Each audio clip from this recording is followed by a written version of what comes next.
if it's a live stream or if you have somebody talking to you, like it's just even easier. Yeah, and Oh so no. it's pretty for everyone who's listening to the 50/50 podcast, just know that we don't know what episode this is, but that's just because it's Oh, have we started? supernatural.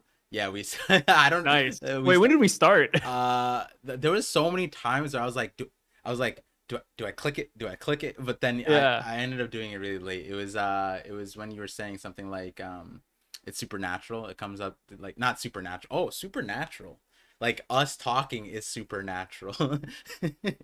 I was about to say, like, are you gonna bring up the show Supernatural now? No, but you know, now that I think about it, it's like that's a good pun. For us, talking is supernatural, and also supernatural. It's a little interesting. We could just talk about things forever. C part. The only supernatural thing about today in this episode is Easter Sunday. Easter Sunday. All right, what's so Yes. supernatural about Easter Sunday? I mean, come on, it's like a magical rabbit. He goes around like pooping golden eggs. Like I think that and kids chase it. I think it's kind of cool. It's like the Yeah, Pied Piper. Yeah. was that like a important holiday for you, like growing up? Not really. So I was a huge fan of Easter as a kid, but it wasn't Why? important. I only liked it because the neighborhood I grew up in had like this little Easter event where like all the kids and parents, whatever, got together and they just put a bunch of eggs in the park and we just pick them up. Oh, that's kind of fun. Yeah, and whoever had the most eggs would like get a little prize. And it wasn't anything big. It was like a little candy bag. But I'm really competitive. Me too. So as a kid, dude, I used to push kids out of the way to get to pick up the eggs. I was like maybe 7 years old, and I was like beating kids up. I was like, give me those eggs, give me those plastic eggs. Oh man, that's funny. I love the competition. Low key, I was a little I wasn't aggressive towards other kids because believe it or not, I was a menace as a child. But the similarity was it came with pinatas. So pinatas, I ended up being like low key banned from like pinatas at like a I Did you forget like what. swing willy nilly? No, not that. I mean, always was the person who ended up breaking like the piñata, but if I would like always want to go last because the thing is being the person who breaks the piñata is the worst thing because then you have to like your reaction is scuffed because like Yeah, you're blindfolded, you don't you know if gotta you drop the broke it. bat. Yeah, yeah, yeah. So I always want to be last, but the thing is like the thing about being last is like it's also like it was just by then it's like it's also easier to break it, but I learned early on it's like I don't want to be the first in line for this ever because if I were to be the one to break it, I'll never get the candy. And so my strat was always to like know like oh the piñata is about to break and then position myself, and then what I would do would I would just like because I was like super fast as a kid, so I just like sprint over and then I would go into turtle. I would like jump over all the candy and then I'd hide it under my belly and just stay in like a turtle form and just like scoot it into me, and then nobody could get the candy from me. And then I always end up having the most candy. But the thing is, like, I also like trading candy and giving away candy because like there was always like too much, but it's better to have more and then give it away than to like not have enough and then not have like a bargaining tool, you know? You saw a whole ass economy in front of you. Yeah, yeah, yeah, exactly. Like Instead of kids, you saw like money bags, like fucking Ed and Eddie. yeah, so at a certain age when people started realizing like how much of a tactician I was when it came to piñatas, at the ripe or the early age of like 7 or something, they were like, yeah, Par can't be in the contest. We just got to do it without him. But then they couldn't hide the piñata from me. I had sixth sense when it came to piñatas. Dude, I feel that, man. I love piñatas as a kid. I've only Yeah. been at two birthday parties as a kid where they had piñatas, and every time I saw it, I wanted to like take it and just swing as hard as possible. But because of that, I didn't get banned, but they only gave me like one or two swings, and then the adults were like, "Whoa, whoa, whoa, whoa, stop, stop, stop, stop, stop," because Yeah. it's like a 3-year-old's birthday party, and I'm like 10 years old, like going crazy at it. There's like a huge age difference. I'm like, yeah, pinata, like it was my birthday or something. Yeah. It was like main character syndrome, but just with pinatas. No, I could see that. I get that. The piñata, the thing, my okay. There's like two things when it came to piñatas. For me, Piñatas are such a weird thing because like I was a weird kid when I was young. Where it's like I was always the kind of person who like always questioned things, even if they're like it's fine. But Yeah. piñatas were always like worrisome for me because like the thing about piñatas is like you typically put like a mascot like or like not a mascot but like and like an icon like today like Like nowadays you see like Mario. Dora, Elsa. So then you Yeah. just have a bunch of kids just beating on a little girl like on the thing. So like whenever it was like a person piñata, I would never participate. And then I would like look, What? I would No look at the way. people. Yeah, because my objective was just the candy. Like so I was like, you know what? I don't need to hit this one. And like and then like I No, no, no. remember You're too much of a pacifist. I I can't believe remember it. my friends. I forget. It was either my brother or one of my good friends. I was just like, I was just like, I can't believe they would hit these. Like they just, I can't believe these adults would allow us to beat on little people. It was like such a funny That's what thing. made it good. Oh no. No, no. As a kid, like when I saw that, I was like, time to let out the rage, right? Like 10-year-old Oh old me, like God. super angsty. Like I just got scammed on Maple Story. I'm like, I'm gonna beat up It's Dora not now. Maple Story. Yeah, like, I'm gonna go beat up Dora. Like, I don't know. I was a very violent kid. Like I loved the idea of like killing things or Yeah, beating things up. we got an understanding of that when it came to the insect things. The thing about Insects, I killed them. I like how you straight up just claimed it. You're like, yup, that's I threw up my me. hands. I said it all solemn like I regret it a little bit, but I had to do it. Yeah. Like a You heard it all right confession at there. church. You're like, listen, Father, listen. I did it, sir. It's me, Yeah, like officer. when like the violent stuff is like I feel like when you're a kid, I was thinking about this over the weekend. It's like the thing is like when you're a kid, like low key, and parents like stop it, but the thing is like there's a reason why kids are kids. It's like they can't muster up the force for it to be like damaging. So it's like why stop them? You know what I mean? Like it unless you see Yeah. like a chokehold being pulled out, like that kind of thing. It's like whoa, let's not pull out the band moves. Like you could hit each other all you want because you're not gonna like concuss each other like adults could. But like those kinds of thing. And like so when I was a kid, I got into a lot of fights. I mean, like in especially like the Asian parties, like all the kids, we used to like just have like wrestling stuff, fighting stuff, that kind of thing. But when I was a kid, I was a super menace. Like I remember in kindergarten, um, on Halloween, so like two times. It was three times. Like I actually have a villain origin story. It's crazy. Um, I forget why what it was, but like in the first, I think it was like two or three. I think it was three. I had to be three. Um, for Halloween, I dressed up as a Pikachu. And I forget why. Like if I wanted to be Pikachu or as a hand me down or something like that. And the thing was, the Pikachu didn't fit me nicely. I looked like a giant ball.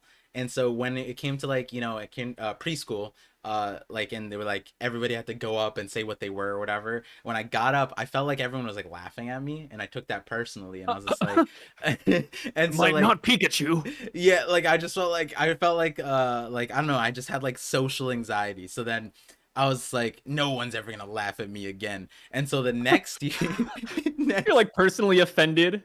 the next year and like nobody like none of my friends said anything or like did anything weird. It was just like I feel like at 3 years old when I got in front of the crowd, like the parents, the kids, everything there, it was just like, nah, this is disrespectful or something like that. It was like whether it was in my head or whether it was a real thing, I can't necessarily remember, but I do remember that that was the reason why the next time I dressed as the a Power Ranger, and that was a hand me down. I'm pretty sure because my brother he liked Power Rangers, and so I dressed Yeah. up as a Power Ranger. And then some kid, so after like the show and tell part of it, some kid came up to me and he was a Power Ranger, and he was like, "I'm the better Power Ranger." And Oh no. so and so the moment he said that, it was over for him. I remember I forget what exactly I did, but I'm pretty sure he got like knocked out. Like he got slammed down and like You're my just like, it's on site. You're not yeah, the better Power Ranger. yeah, the moment he said, I think there was like I was like the T-Rex one, and he was like a Triceratops or something like that. Like it was like that kind of Power Rangers, and I just like slammed him down. I was like, who's the better Power Ranger now? Oh goodness. And then I feel like because like the teachers, they were like, um they or like the caretakers, whatever, they were, and the parents were there, they were like pulled me off and whatever, and my mom was like holding me, she was super embarrassed or whatever, and I was just like, yeah, that's what it is. And then the thing was, my mom learned the next Halloween, that was the last Halloween I was there, because not that they banned me, but because I went to kindergarten after that. But I dressed up as Spider-Man, and my mom knew to like always hold me. She held me in her arms the entire time because she was afraid that something would happen. But there was another kid who dressed up as Spider-Man, and he tugged on my leg while I was in my mom's arm, and he's just like, I forget what he said. I'm pretty sure like in hindsight he said something like, "Oh, do you like my Spider-Man costume or whatever?" And I just like, ain't no way this guy said that he's a better Spider-Man than me. It's something like that. And so I pushed off my mom and I elbow slammed him from the sky. And then he just like, he was just gone. He was knocked out. What the hell? Yeah, my mom turned around. She's like, what? I look away for 1 second, you beating up on this kid. And like, I never got into trouble because like it was always done with discretion, and like no one ever like really saw anything. I was the type You of kid paid to, him like, off. yeah, You paid off the hush money. I always made sure like I would never get in trouble. Like, that's the perks of like observation hockey, is like, I looked left and right, like no one's looking. Boom, you know what I mean? You're not the Having to better beat this Power kid Ranger. up. Yeah, yeah, yeah. So like that was a thematic growing up where I was just always people always pushed me into fights, and slowly kind of grew out of it. I mean, it's a good thing though, because like then you get like awareness of like strength and power and things like Yeah. that, and How to kill your opponents without hesitation. yeah, yeah, and how not to get into trouble, that kind of thing. So it's like, I definitely understand the violent being a kid, being violent. And look at me now. Now I'm a pacifist, like I'm not gonna, Disgusting. yeah, like I couldn't, even at that young age, it's like it's unfair for me to use a weapon against a piñata that looks like like I forget, like the Little Mermaid. Dora the That's, Explorer, yeah. Ariel. Yeah, yeah, yeah. Now, if they insulted me, you know what I mean, then it's raps, right? Yeah, But then it's a different story. yeah, yeah. But Imagine if the pinatas could talk. d- Yeah, if they could talk, like that's it, right? Like it's game over. it They're gonna depends what start they torturing say. the They pinata. gotta they gotta be careful. You know what I mean? Definitely gotta be careful for Yeah, be sure. like, hey, can we not use the bat? Can we use like a razor blade instead? Yeah, but that's also where it's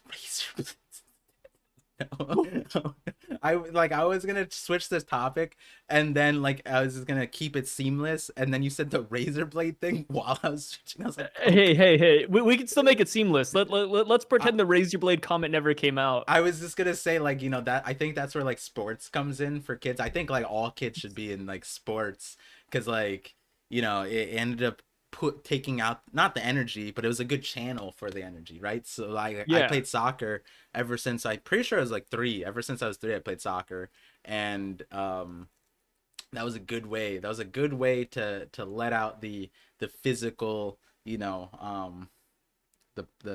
I don't know what to call it, but The not the urges, zoomies. the zoomies, The that's a good one. human zoomies. Yeah, yeah, yeah, the zoomies, that's a solid one, that's a solid one. When did you, but you also played soccer too, when did you start? Oh, I started playing soccer early on. So I started with baseball. I don't know Mm, why. that's an interesting I one. like baseball. I love the sport of baseball, but playing it myself, fucking curse, dude. My hand-eye coordination is so bad. So I started with baseball. I went to football. So I tackled all the American ones first, and then I started hitting the international sport like soccer. So like, hold on, you had a choice, and like you chose these things, or like your My parents parents like, chose. okay, and They they wanted me to chose be the, like super like Americanized. And that's fair, interesting. like, I'm Asian, I'm growing up in America, like would I rather play international things and like learn Asian stuff, or would I rather Hmm. just like, or would it benefit me as a kid to just be Americanized? Yeah, So yeah, I think they lean towards that more, which totally fine, right? I live in Oklahoma, I live in the South, so it kind of makes sense. yeah, So yeah, I yeah. start with baseball, bad hand eye, football, same thing. And I was always like a skinnier kid. I had Yeah. like a little phase where I was a little bit husky, but I ended up being kind of skinnier Hmm. overall. So football didn't really work out either. So soccer is kind of like where I landed. I did a little bit of basketball too, but soccer is like where I ran everything off. It was so Mm. fun. Yeah, There's just like soccer's an a good one. adrenaline whenever you like outrun somebody. Yeah, yeah, yeah, yeah. So, oh man, that's the But same my thing. dribbling, it sucks though. So you weren't like, you weren't, I forgot you weren't finessing with the ball. You were just like, No, no, I couldn't like molest the balls as I wanted oh to. So my. I was like a piston on the field. Uh-huh. And you're like, oh, piston, that's great. Yeah, I can kick. But let me tell you, I could only go in like a straight line or like boop, boop, boop. Like I could never like, do anything crazy. Interesting. I got Interesting. nutmegged like my cousin loved like going in between my legs every other weekend. He just negged me, bro. How far did soccer, how did you just play like, inter God damn it. What? What? I was JV in high school, and that was where I Oh, peaked. okay. Okay, that's Yeah. sick. That's sick. And wait, did you stop playing after high school? Like, I played every now and then, but like I had my friend group, but we all got older. We all went to mm, college. We all moved, so I lost like my ISA team because I was mm, a part of like an indoor soccer team for a minute, but that's pretty much gotcha. it. I didn't like indoor soccer, but so when it came to college, you never considered playing soccer in college? No, there's no point, dude. No point. Dude, when you go to college, that's when you like start doing drugs, parties, ditching classes, getting a job. Like, no time for soccer, bro. What are you talking about? Damn, damn. You know how Yeah, it is. You know you know, what's up. Dab it up. Ooh. when you said there's no point, I felt like, because I wanted to play soccer in college. Like a lot of my friends actually like played collegiate. Some of them went like professional, like straight out of high school. Like they Yeah. like one of them I think went to college but then transferred to the Euro League and stuff like that. And it was like something I definitely wanted to do. And when you said there's no point, I thought you meant like, it's difficult. And it is difficult for sure. But yeah, soccer was just, there was so much fun as a kid playing around, playing soccer. I feel like it's so, we were talking about it last, how many episodes ago, but maybe 2 episodes ago, how like kids don't play outside anymore. Soccer or sports is one of those things that some people like didn't really wasn't, not that they weren't aware of, but it's something that you don't realize. But like when the pandemic hit, they had to cancel a lot of sports. Like kids didn't have to get to play for Oh yeah. sports for like a year and a half, something like that. I feel like it's so Even detrimental. like real professional sports had to cancel their things or have no audiences. And I forgot what it was. I hope somebody in the comments knows this, but there was one sport where they had nobody and they just had like monitors watching them of people like watching from home. I think it was And I think basketball. it was maybe basketball. That sounds right. Yeah. But I think the players, one of them got so sad they started crying.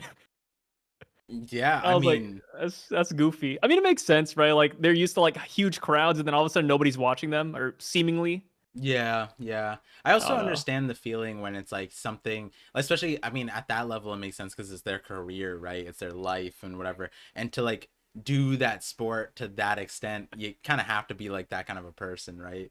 But then like, Imagine they just throw up their hands and then like woo, and then they turn around, nobody's there. there, oh no, It's oh no, embarrassing. like a kid That's good. scoring a goal and they look to the sidelines and their Their parents aren't parents aren't there. there. Oh, that's Oh, so did you ever good. have that moment? Did you ever have that moment when you were a kid? I wish I had that moment. What do you mean? So your parents always came to your sport, your games? And you So wish as a they kid, did. yeah, yeah. Here's the thing, and I know this is gonna sound ridiculous, and Yeah. it is, right? But Uh-huh. as a kid, I'm an adult now, very very different opinion. But as a kid, a lot of my friends didn't have both parents Mm-hmm. that could go to games. Like I had a lot of friends that just had a mom, just had a dad, or they had both, but they were always working, so they never showed up. Yeah. So as a kid that had a mom and dad that could Mm-hmm. go to his games, I never wanted that because I was like the odd man out, right? Like Ah. like when I played soccer as a kid, it's like, oh yeah, like I'm here, and it's like I don't know, my mom is on the stands, my dad's there too, and it's like it's cool, but it's not easy because like all my friends don't have parents, and I'm just like the odd man out in a way. Yeah. Well, they I, had parents, they're just not at the games. yeah, yeah, or they didn't have both parents, Yeah, right? yeah, yeah, yeah. And that's just how it That's was. So I was like, interesting. I'd kind of prefer if my parents didn't show up to where the point where like I would ask them, I like, hey, can you not come to this game? Like, hey, can you like stay home for Interesting. this one? Huh. Did they do anything to like embarrass you though, or is it Oh just yeah, they cheered simply me on too, so it was even worse. Like it on? wasn't just like oh my yeah, it wasn't just like oh my mom's in the stand, right? It's like oh my mom's in the stand and she's yelling out my name. Yeah, yeah. And like I wasn't like I said, I wasn't the best soccer player. I was only JV. I was like a piston. So whenever I did the most mundane things, my mom would like scream out my name, and it's like it was the most embarrassing moment of my life. Where like all my friends would laugh at me too. I'm like, oh mom, can you please just stay home?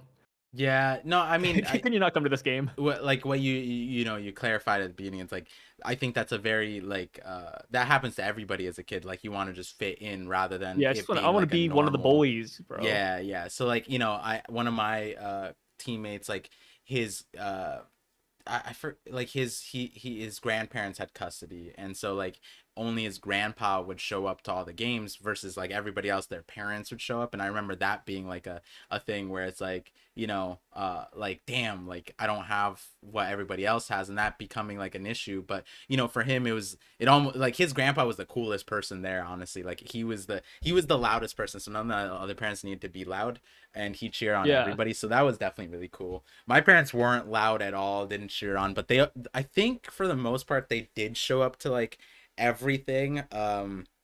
For sure. The main thing being like my mom, funnily enough, because like you know, the I played travel soccer, but then also like a Premier League. So like we had to travel a lot, and my mom couldn't drive on highways, and so my dad would always need to take me. And the thing is, they didn't trust like other parents to like oh take. yeah. Yeah, so they that was the reason, and so like, but then on top of that, uh like it was just a burden thing because like every other person like they could hang out like that. My parents didn't let me hang out like that, and then on top of that, you know, my parents would make me feel bad. They're like, oh, we have to go to your game, blah blah blah, and like they had to take you to this thing, and like I was like, you don't have to, like they could take you, and like no, we don't, like what if you get into a car accident? I was like, they like you could get into a car No, accident, and that like happens. yeah, that does happen, right? And I was No, like, no, no. Like I no, I agree with you. oh Like yeah, yeah, yeah. yeah.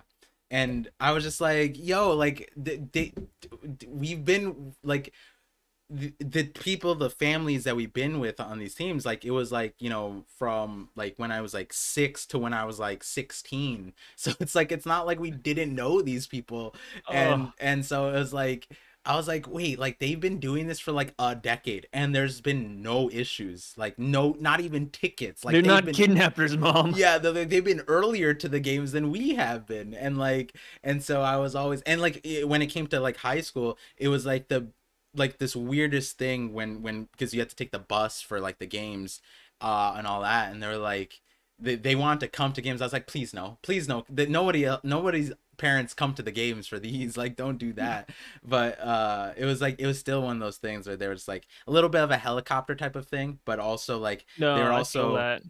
they were also like domineer. They were also judging too. It was like the weirdest thing because they're not like athletic. Well, like they were athletic like back in the day, but like they don't know about like competitive soccer tactic stuff, and like so They don't like know about true American power. yeah, exactly. And What the way to word it. yeah, yeah, yeah. And so, you know, there was always a weird thing, but fitting in was definitely a desire, right? When you're a kid, even if it comes from a weird place, you grow out of it, or you hope that people grow out of it. I feel like some people don't grow out of it, but yeah, fitting in is definitely like a trials and tribulation of childhood for sure. So many things that just like the most minor things can just happen, and you're like, I'm and then gonna it, die. yeah, yeah, yeah. It's so My childhood is crazy. over. Yeah, for sure. There's so many things. I mean that when it came to that kind of thing, TV was honestly one of the biggest things for me because my parents didn't let me watch TV Hmm. growing up. There was like certain times when I could, and back in the Was it like day, shows or times in general? shows and times, but like the shows thing was like, you know, a lot of like shows that like my friends would watch like could not watch because No. they were just like, you know, Gonna like rot your brain, par. yeah, yeah, that. But then also the other thing was it's like back in the day we don't have the access that we have now where like if you weren't on the TV at like 9 p.m. at a certain time, then you're missing a show, and you can't like, there's no place where you can watch that episode again. You just like watch a TV show, and you just, if you miss it, you miss it, right? Or you wait for Yeah. reruns maybe the next week or something like that. And then if you miss that, then it's over. You have to wait for the season to like rerun later in the year or something like that, right?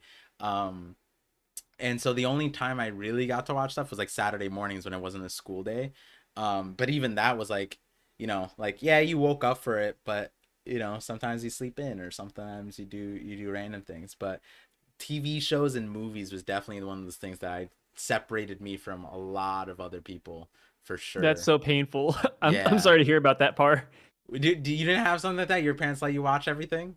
Oh, my parents let me watch everything. Yeah. Damn, damn. So Yeah, I movies was were like the pretty solid in that regard. movies and games were a huge thing. Like we had the consoles, like Xbox, whatever, right? But like we couldn't Yeah. get Grand Theft Auto, we couldn't get Halo, we couldn't get like Call of Duty. Yeah, No. yeah. So like our friends ended up giving it to us, and then we'd play it like in that time. Like if the parents weren't there, then we play it, and then if they came, like then we'd like turn on like Looney Tunes or something, like Yeah, like, oh, I wasn't playing Halo. Halo, Yeah. you mean Jesus Christ? Like, I was reading the Bible. I'm sorry. Yeah, no, it was definitely one of those things. And then you go to school, and then everyone else is talking about this like current thing, and then you're just like, yeah, I don't watch it, and you kind of like just hear it from them, that kind of a thing, you Yeah. know? Oh, that sucks. Yeah, Just live vicariously. that was my thing. But like, at the same time, I did, clearly I did watch a lot of different things. Even my wife was just like, she was throwing out like, wait, you didn't watch like the Big Comfy Couch show or whatever when you was a kid? It's like, we didn't have like, they didn't plug in the TV. What do you mean? Like that wasn't a thing that we had. What is television, wife? Yeah, In fact, yeah. who are you? Dang. Yeah, so like I feel like that's one of the things that shapes people really heavily though, like especially like what you It's their consumed. childhood. Yeah, what you consume as a kid, right? Like not just what you eat, but what you watch, right? The eyes are the most important digestion source as a kid. Yeah, it's like seeing a hot girl at a bar. Yeah, yeah. Oh man, that's Why Grand are Theft you Auto. agreeing with that? Well, because okay, so this is a real thing. Need for Speed was one of the games that we could play, and it was a good game. Yeah. But they always opened up with that girl, and it was like, she's so good looking. But then if our parents She's saw it, so bad. it becomes a banned game, and it's like like I remember we'd always turn on the Xbox and then wait like 20-30 seconds and then tap A and like remember how to do it while the TV is off, and then turn on the TV when That's we're already. smart. Yeah, yeah. So that's what me and my brother used to do. We'd always like all those games. We'd go skip through like the opening, whatever, get to the place where we want to be, and then turn on the TV. And That's actually so genius. I forget who. I Look, think. your childhood taught you how to be sneaky. Yeah, yeah. I mean, there's so many things that you end up learning. I feel like at the same time, like there's a lot of good things, but that come out of bad situations.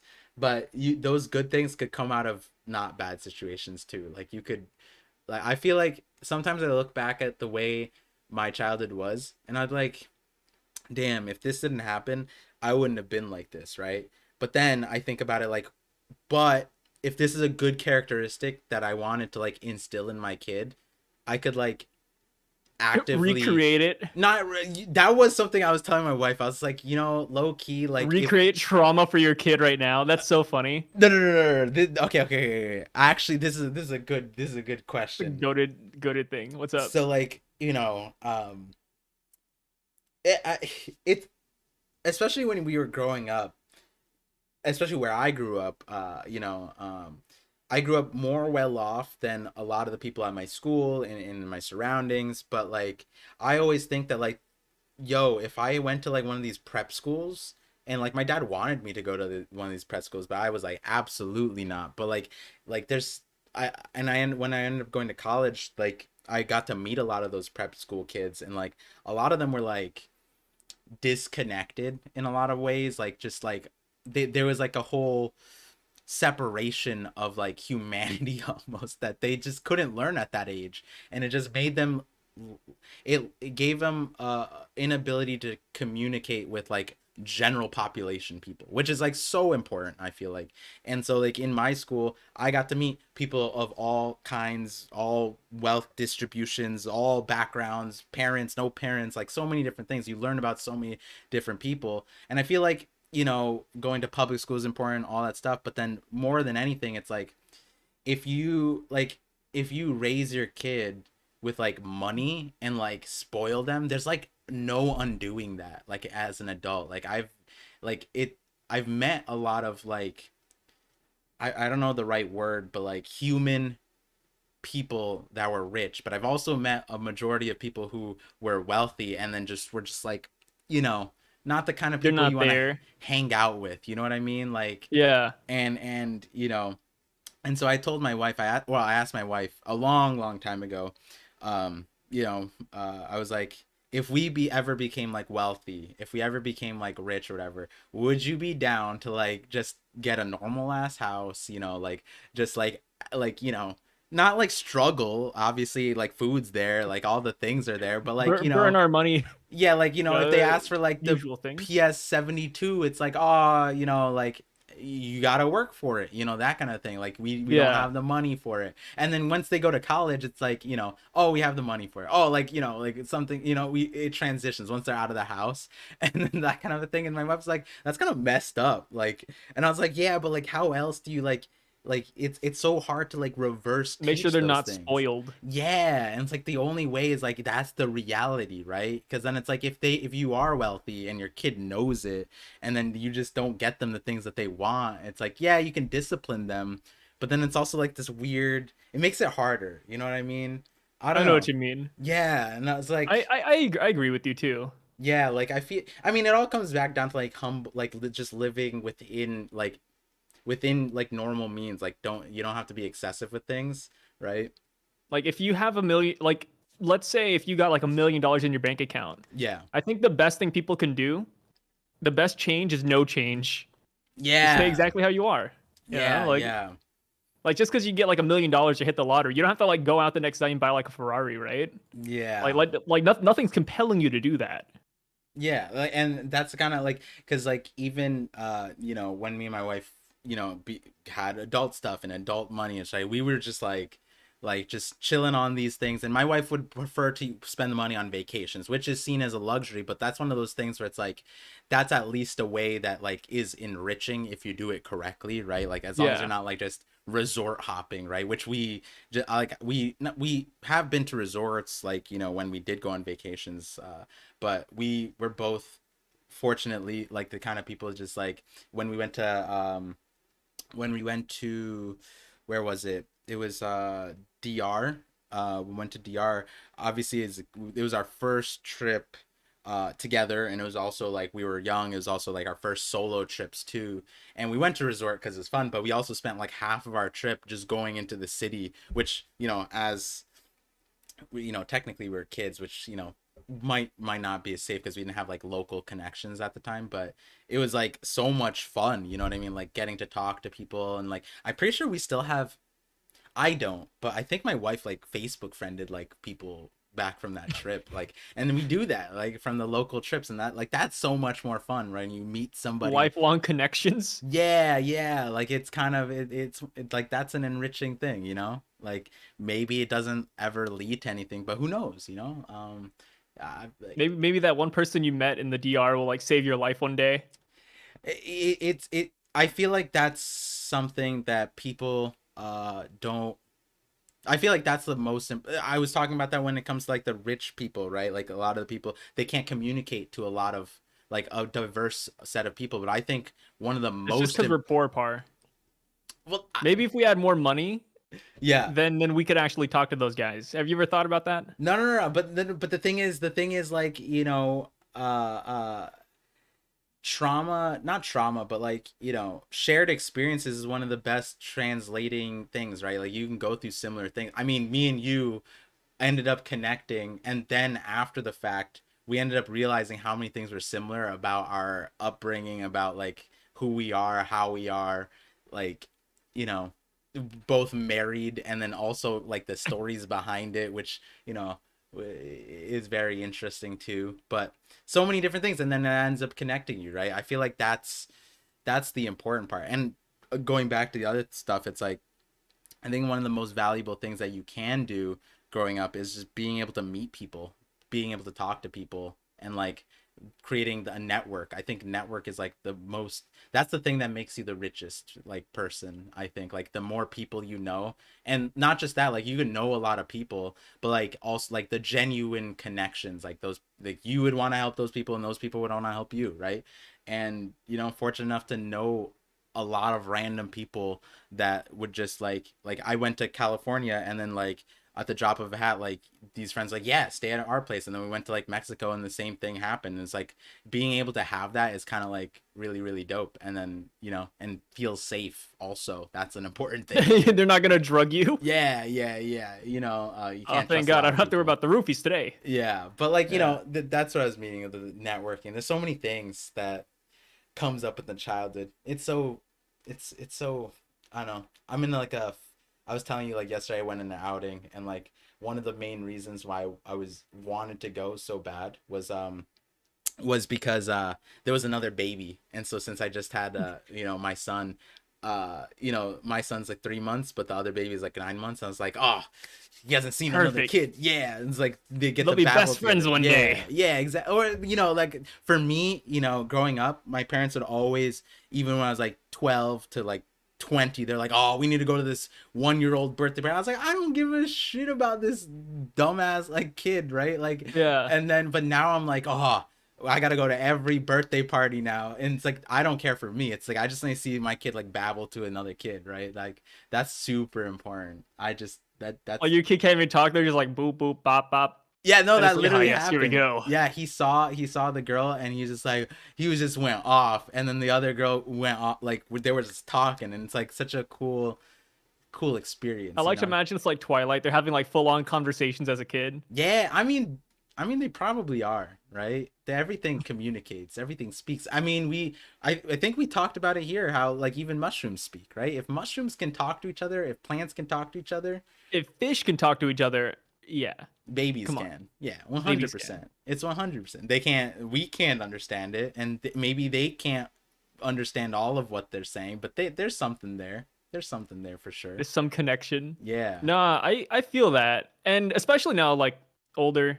But as a kid, I didn't have like any friends. Like I don't think there's like looking back at it. I don't think I had. Are you laughing at my trauma? I Not just even trauma, but are like you laughing at my I childhood? like how you took like I was like you took a sip. I feel like whenever I take a sip, you say something crazy, but then also you like had a dramatic pause, and that dramatic pause is just like the silence that was funnier than what you said. Like what you said wasn't funny, but like the dramatic pause was just Yeah. comedic So let me timing. tell you, Par, all my family died when I was younger, and Oh then you're just god, laughing. uh, the I was silence was. born with no bones in my body, and then you just bust up laughing. Yeah, Hey, I like it. I mean that's another thing, right? Like something in our childhood made it so that me and you could just like laugh at the most absurd things, right? Like, Yeah.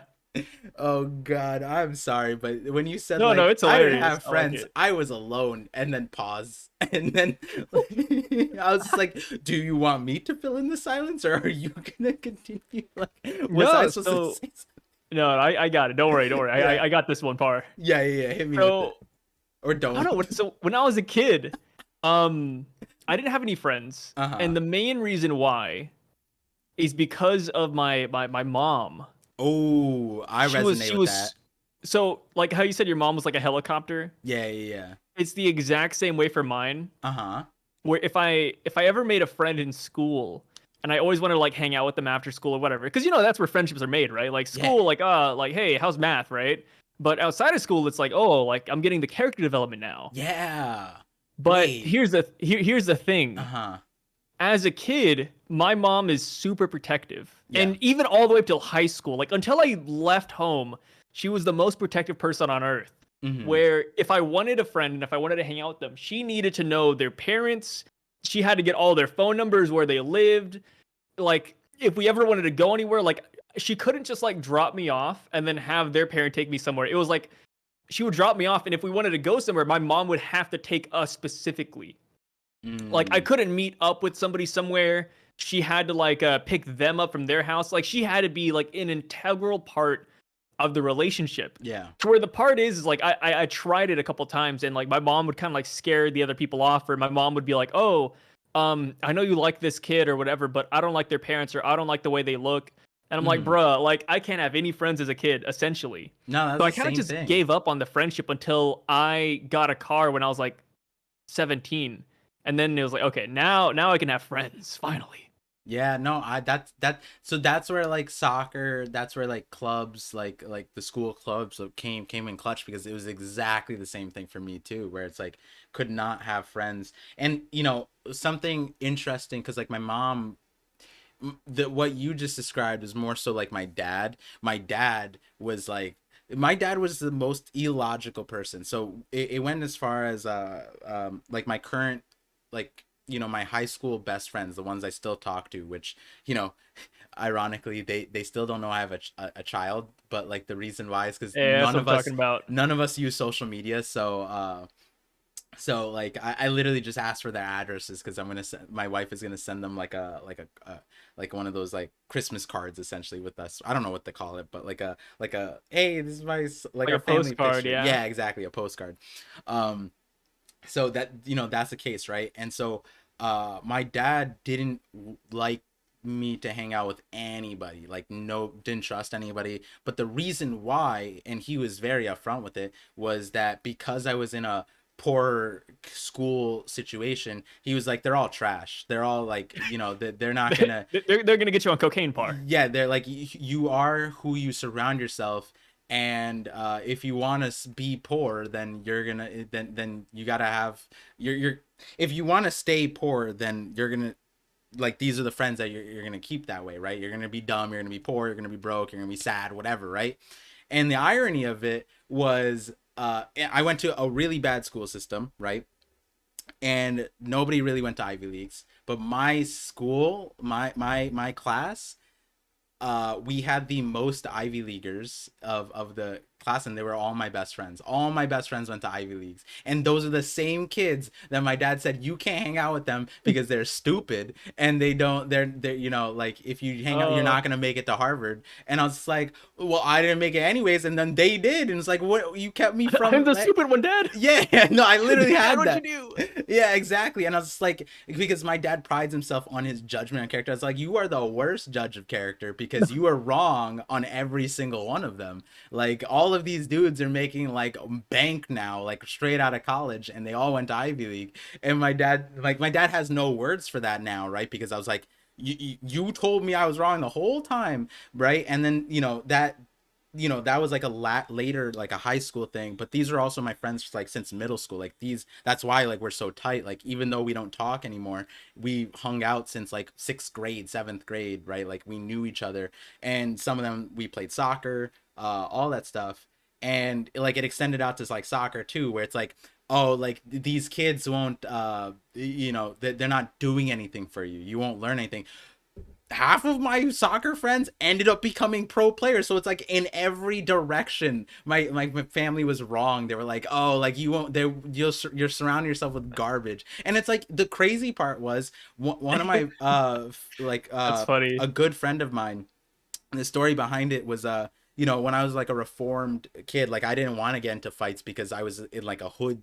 Like, my elementary school was like in like the projects, but like in where I was, like the projects kind of like, I showed my wife the projects. Is like, this isn't the projects. Like, you don't know what like the inside of these things look like, and like they are actually bad. But my elementary school was in there, like, and we had like, this is way back in the day, we had school shooter drills, like, but they weren't like school shooters, they were like someone outside has a gun, and like duck and cover. And like all our windows, like, had, some of our windows had bullet holes, but like they couldn't afford to fix them, so it was just like, hey, they're bullet holes, like that kind of a thing. And so like, obviously in like a system like that, like, I'm not wiling out, right? Like, I'm not gonna just beat up random kids. And there were like actual thug kids that some of them had knives and shit like that, and so you don't mess around, right? And so one of those kids that was like known to be like a fighter, I almost broke his nose playing soccer though. Playing soccer, like we were like, because I was really good at soccer. We had like a field day, Yeah. and he was a goalkeeper on the enemy team, and like we were supposed to keep the ball. Like you know, they didn't like have rules. We were just like little munchkins running around the thing.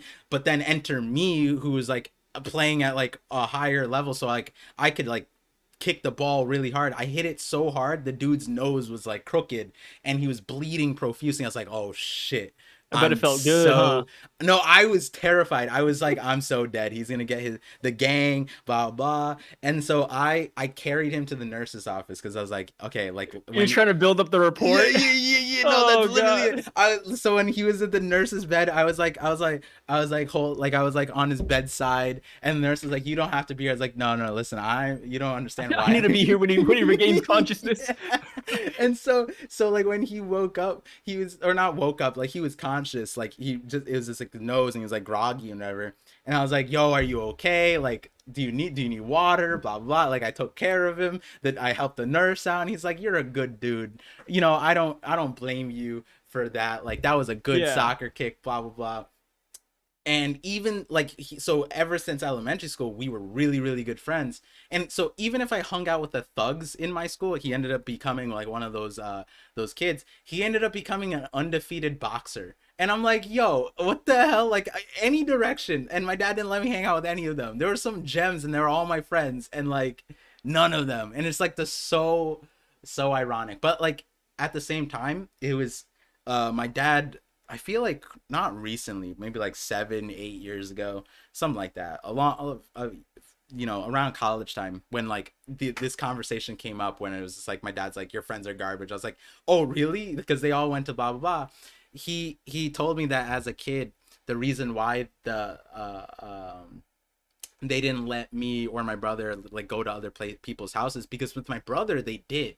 With my brother they did when he was a kid, and it was fine. But the reason why was because 9/11. So being brown, Oh. they were like, there's so much hate crimes that they didn't know, like, hey, like you could go to someone's house and They're just gonna beat you yeah, for like being brown. and there were Damn, that stories like that. sucks. Like they knew people who experienced that with their kids. They let their Yeah. kids go, and then the other people like abused their kid, and like in multitude of ways. And like the stories were exaggerated in some cases, but like the news was there was that, and then it was also Yeah. personal It's the anecdote. fear mongering. Yeah, and you know, it's not an untrue thing. And so like they just didn't know how to communicate that to me as a kid, and so like they just kind of had to be like you know, blah blah blah. But then obviously like decades, like a decade later, or like as we're adults, right, like not adults but like, you know, teenage years, it doesn't really necessarily like translate as much like that far out. So like they just kept on. Like I didn't make a big deal with my dad like later on. I was just like, yeah, whatever, it happened, blah blah blah. But he kind of said it like, yeah, that's why we're so strict. And then you got a car, and then you just did your own thing. And I was just like, yeah, Of whatever. course I did. Of course I Yeah, did, Dad. yeah, What'd you yeah. expect? Exactly, exactly. So, you know, but I definitely sympathize with the no friends thing. That was, you know, that was the same thing with me It builds too. character in a way, you know? Yeah, yeah, it does. I think it's Whether a it's good good or thing. bad character, you know, it's something that can only be defined later in life. Yeah. Yeah, the other thing though is like I was thinking about this too. I feel like the best way to stop like crime, not crime, but like um the other thing that was like prominent was like gang initiation stuff. Like that was like a rising thing. And Yeah.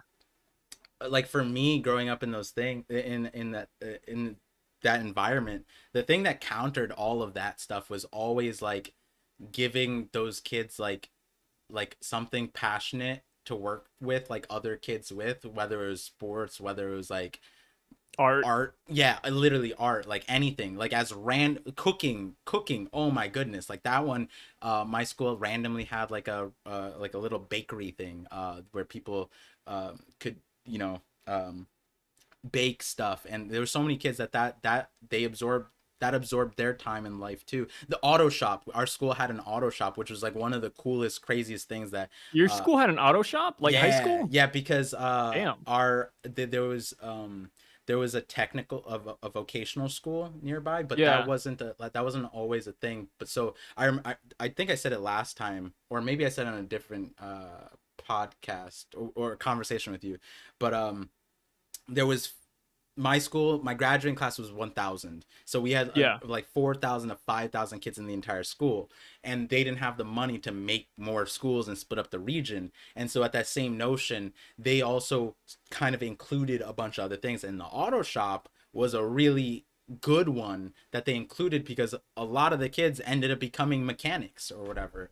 And so like it was like, hey, this is a big thing that a lot of people want. And so then, you know, even when my brother went to school there too, they had the auto shop, and that was a huge thing. So many of the ruffians, you know, sunk their time They all into, made it out well thanks to yeah, with that cars. auto shop. Yeah, yeah. So like it's the as much as like our parents were keeping us away from things, and but they isolated us, but on the other side it's like, you know, our parents had the time to like helicopter us, right? But now think of someone who didn't have the parents to helicopter them, and they were alone. That's like the easiest pipeline into like criminal activity or like bad stuff, right? You know what Bad I mean? decisions. Yeah, yeah. It's like, you know, I think growing up, like that's something that people, especially with the pandemic too, like there's so many weird things that happen, but we isolate kids and so many things when we need to like encourage all of them to like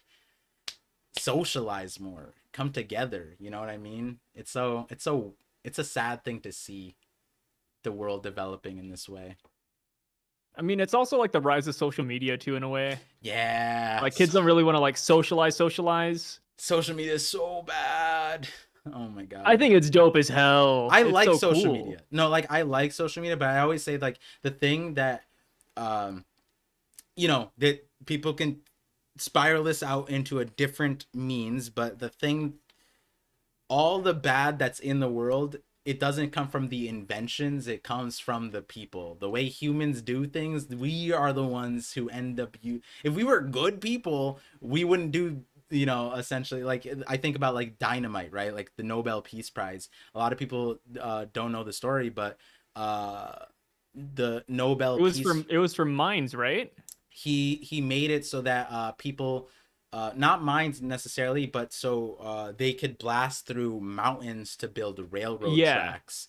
And when he made that, super successful, super effective, clearly it was dynamite. And then all the people, you know, in power, like, this is I could kill good. somebody with this. Yeah, yeah. And so then he ended up making so much money off of governments around the world, and it wasn't necessarily something he could say no to.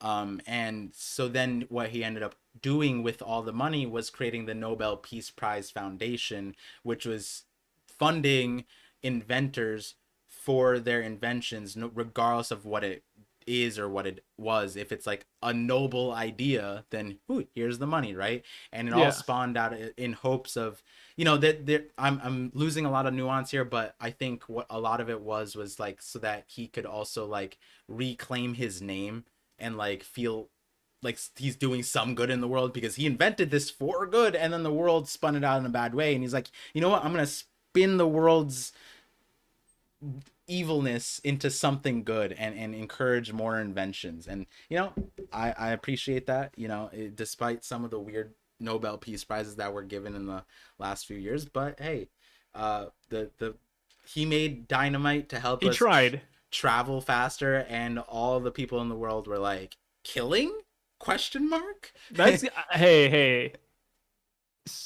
Somebody had to eventually make dynamite though. Like if he didn't do it, I'm sure it would have taken like maybe like an extra Yeah, couple years, but we would have had dynamite at the end of the day. yeah. I like sometimes I think about like, you know, like Albert Einstein, right? Like that's one of those things where he felt bad about the Manhattan Project, but like I sometimes I, you know, and someone in the comment section is going to correct me. It's like, well, actually, if Albert Einstein and those scientists didn't make the Manhattan Project, we probably wouldn't have had nuclear energy for a long, long time, or we already would have because something, whatever. You're going to correct me regardless. But essentially, Like the sometimes butterfly effect. yeah, sometimes I think about it and like, what if they didn't? Like, what would the world look like without nuclear weapons? It would be so different.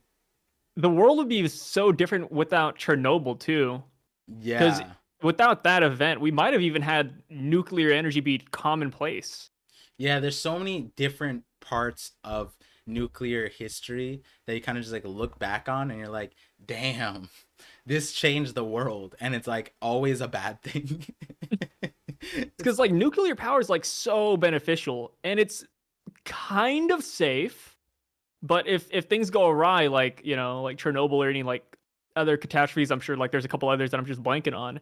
Like it just caused fear of nuclear energy in general, and that's why we yeah. don't use it anymore. When in fact it's one of the best sources of energy out there. Yeah, yeah. And like there's the thing is like the thing about it too is like off rip it was already so efficient that like the cons are what people want to hang on of like oh like there's this bad thing that bad thing the fallout of it is really really bad, right? But the thing is Yeah, it's like you're also like not giving it a chance to even breathe and become efficient. If you we don't like delve into it, then we'll never make it good, right? Like that's sometimes like one of the more important things when I think about why people are conservative on certain endeavors. It's like, well, like yeah, maybe it's bad right now, but like if we took the criticism that people have and applied it to it, we probably would solve all of it very quickly. And we actually are at that point with nuclear energy with fusion, right? Like I almost yeah. think about it like had we not reduced the amount of funding we have into nuclear energy, maybe we would have hit fusion a lot sooner. And fusion is like the end goal of everything, right? Fission is the inefficient one, but it's like the stepping stone towards understanding fusion. And fusion is like this completely safe, no downsides essentially, other than like you're dealing with nuclear level things where it's like yeah, if something goes wrong. If it's bad, it's bad. But let me Yeah, hear me out.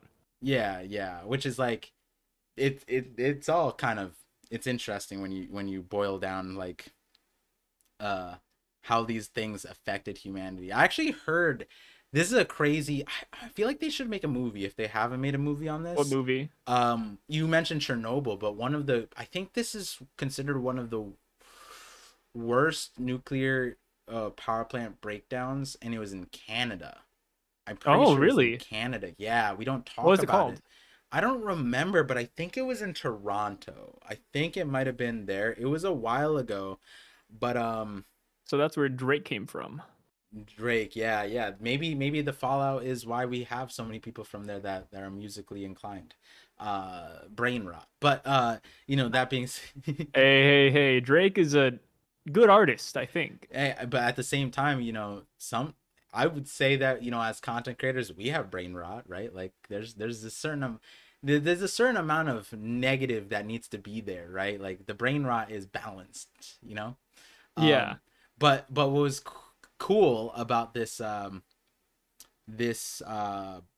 power plant breakdown was I forget why they had to do this, but they okay, so I don't remember anything leading up to this situation, but essentially what happened was Canada got asked the US for help, and so the US put a task force together of like elite nuclear specialists, which at the time didn't really exist because nuclear energy wasn't like something that people studied, right? Like we didn't really have a lot of people who understood the fallout, understood things. So they asked the US put like had a team, and they designed this system to deal with how to manage the fallout. And so I think it was something along the lines of like if they didn't do a certain amount of things, then the plant would like explode and it would have been like a huge issue. And so what they needed to do was they needed to they devised a plan in order to like diffuse the plant, and in order to enact it they had to send people in. But the problem was it was on like it's a nuclear plant, right? Like so if you had exposure you're pretty much dead. So what they said was each person could only have 90 seconds of exposure. So they had an entire team and a laundry list of things, and every person had 90 seconds. They had to run in, and someone had to like unscrew something. If it was 90 seconds, they had to run out, and then the next person had to run in and do it. And so every person had 90 seconds to do something. And and they succeeded. They managed to, the entire task force ran through 90 seconds each, and they managed to completely, I forget exactly, I don't know if it was diffused, but I'm pretty sure they were able to like essentially save the situation, and it was this huge success. And I forget who was involved. I think one of the presidents was actually one of the people on. And hold on, I'm pretty sure. This does sound like a movie plot Yeah, line. yeah, it was so cool, huh? Canada nuclear power plant meltdown. But I have a bad feeling it's one of those movies where everything looks good, they all succeeded, but at the end of the day, like years later, they find out they did get like affected by the radiation. No, so this is the thing. My lighting went bad, but it was Chalk River Plant, Ontario, Canada. And yeah, one of the presidents was part of the team that helped dismantle the damaged nuclear reactor and prevented the thing. And the president that did it was Joe Biden. President. I was gonna say it would make sense if it was Biden, because then it explain all the thing, but nah, he's not cool enough. It was President Jimmy Carter. Oh, Yeah, and the 39th president, and I think like he's like one of the oldest living presidents, right? He's still alive, right? I'm pretty is he sure. really? No, no, wait, yeah, I think he's still alive. I'm pretty sure he's still alive, right? He didn't die. Yeah, he didn't die yet. He's 98. He's 98, and he was one of the people who ran in, had 90 seconds to do something. Actually, I'm pretty sure he was the like one of the 98. That's so cursed. he was a captain, I'm pretty sure, of this entire thing. And so it's like that's crazy, right? Like you would imagine like, oh, I signed up for this thing, I did it, you're not gonna live. No, he's 98, he's healthy. That's a feat, bro. That's a feat. Yeah. Yeah, like this. In an anime, you would use that to power scale him. Yeah, and I'm pretty sure he's more coherent than Joe Biden still. Like I'm pretty sure That's he not hard.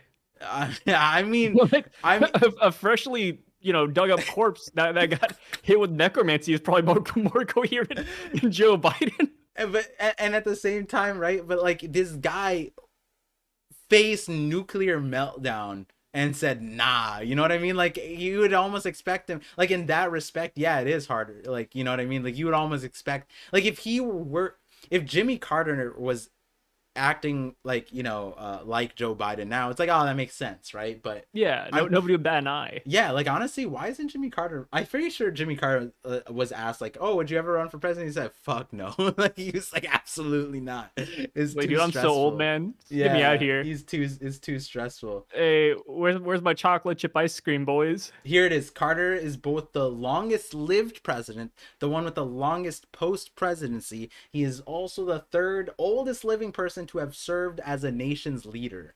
Wait, that's kind of crazy, right? None of the other leaders can say they faced nuclear meltdown, And right? And survived. survived. That's Wait, no, so no, no. He was the crazy. leader of the team. Yeah, yeah, Like, he it was. looks so good on paper. Yeah. Oh my God.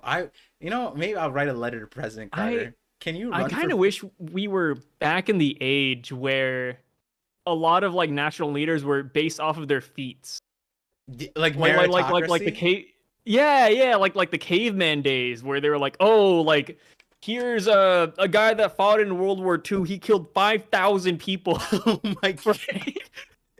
No, but that That'd be is so what it dope. was. No, I mean that's why George Washington was president, right? Like if he, like, I learned how apparently he died. Did uh, No, how'd he die? I don't uh have no clue. so this is it was on TikTok I found out. Let me just double check how he passed away Make sure you before. weren't scammed. Yeah, yeah, because it was a doctor TikTok, and like so like it was like a medical thing, and then someone commented, it was like, that's actually how George Washington passed away, and I was like, seems legit. It's like shake your head like, oh yes, I see. Yeah, yeah. Let's see. Um, let me just say what I think it was, or what the thing was, and then while I'm fact checking it. So what I saw was there's this, like, it's not even Eastern medicine per se, but it's like this like holistic kind of like approach to medicine where it's therapeutic phlebotomy. So you know what phlebotomy is? Yeah. Yeah, so for viewers who don't know, that's the people who take your blood and whatever. So there was this belief that, when you yep, this is true. This is true. Oh my god, this is crazy that this is No, true. lay it down on me. I haven't heard of phlebotomy in like years. I was like, wait, because I always talk about lobotomy. That's like my most used word, and it's like, wait, huh? No, not lobotomy, phlebotomy. Yeah, no. Yeah, Like yeah, that's what I was yeah. saying. Like I It's use the word close. lobotomy on a daily Yeah, basis. yeah, yeah, yeah. So like hearing phlebotomy is like, wait a minute, like I know this, but I haven't heard this variation in years. This is a lost language. Okay, first of all, Sai, you need to go to the doctors at least once. Do it for me. Do it for me. I need my co-host to No, live no, no, to no, no, no, 30. no. Come on, bro. It's not happening. Okay. Second, first of all, I'm on the Carter wiki page. He also got a Nobel Peace Prize. Very cool. For what? Because he established the Carter Center, which is, I don't remember what it did, but I'm pretty sure I've been Sounds there. kind of cool. Yeah, it's pretty cool. He's a really cool dude. I went to his library in Georgia. Oh yeah, I went to Yeah. this. I went to the Carter Center and all this stuff. That's where I learned a lot about him. He was one of the dopest dudes from, what the propaganda told me, at least, right?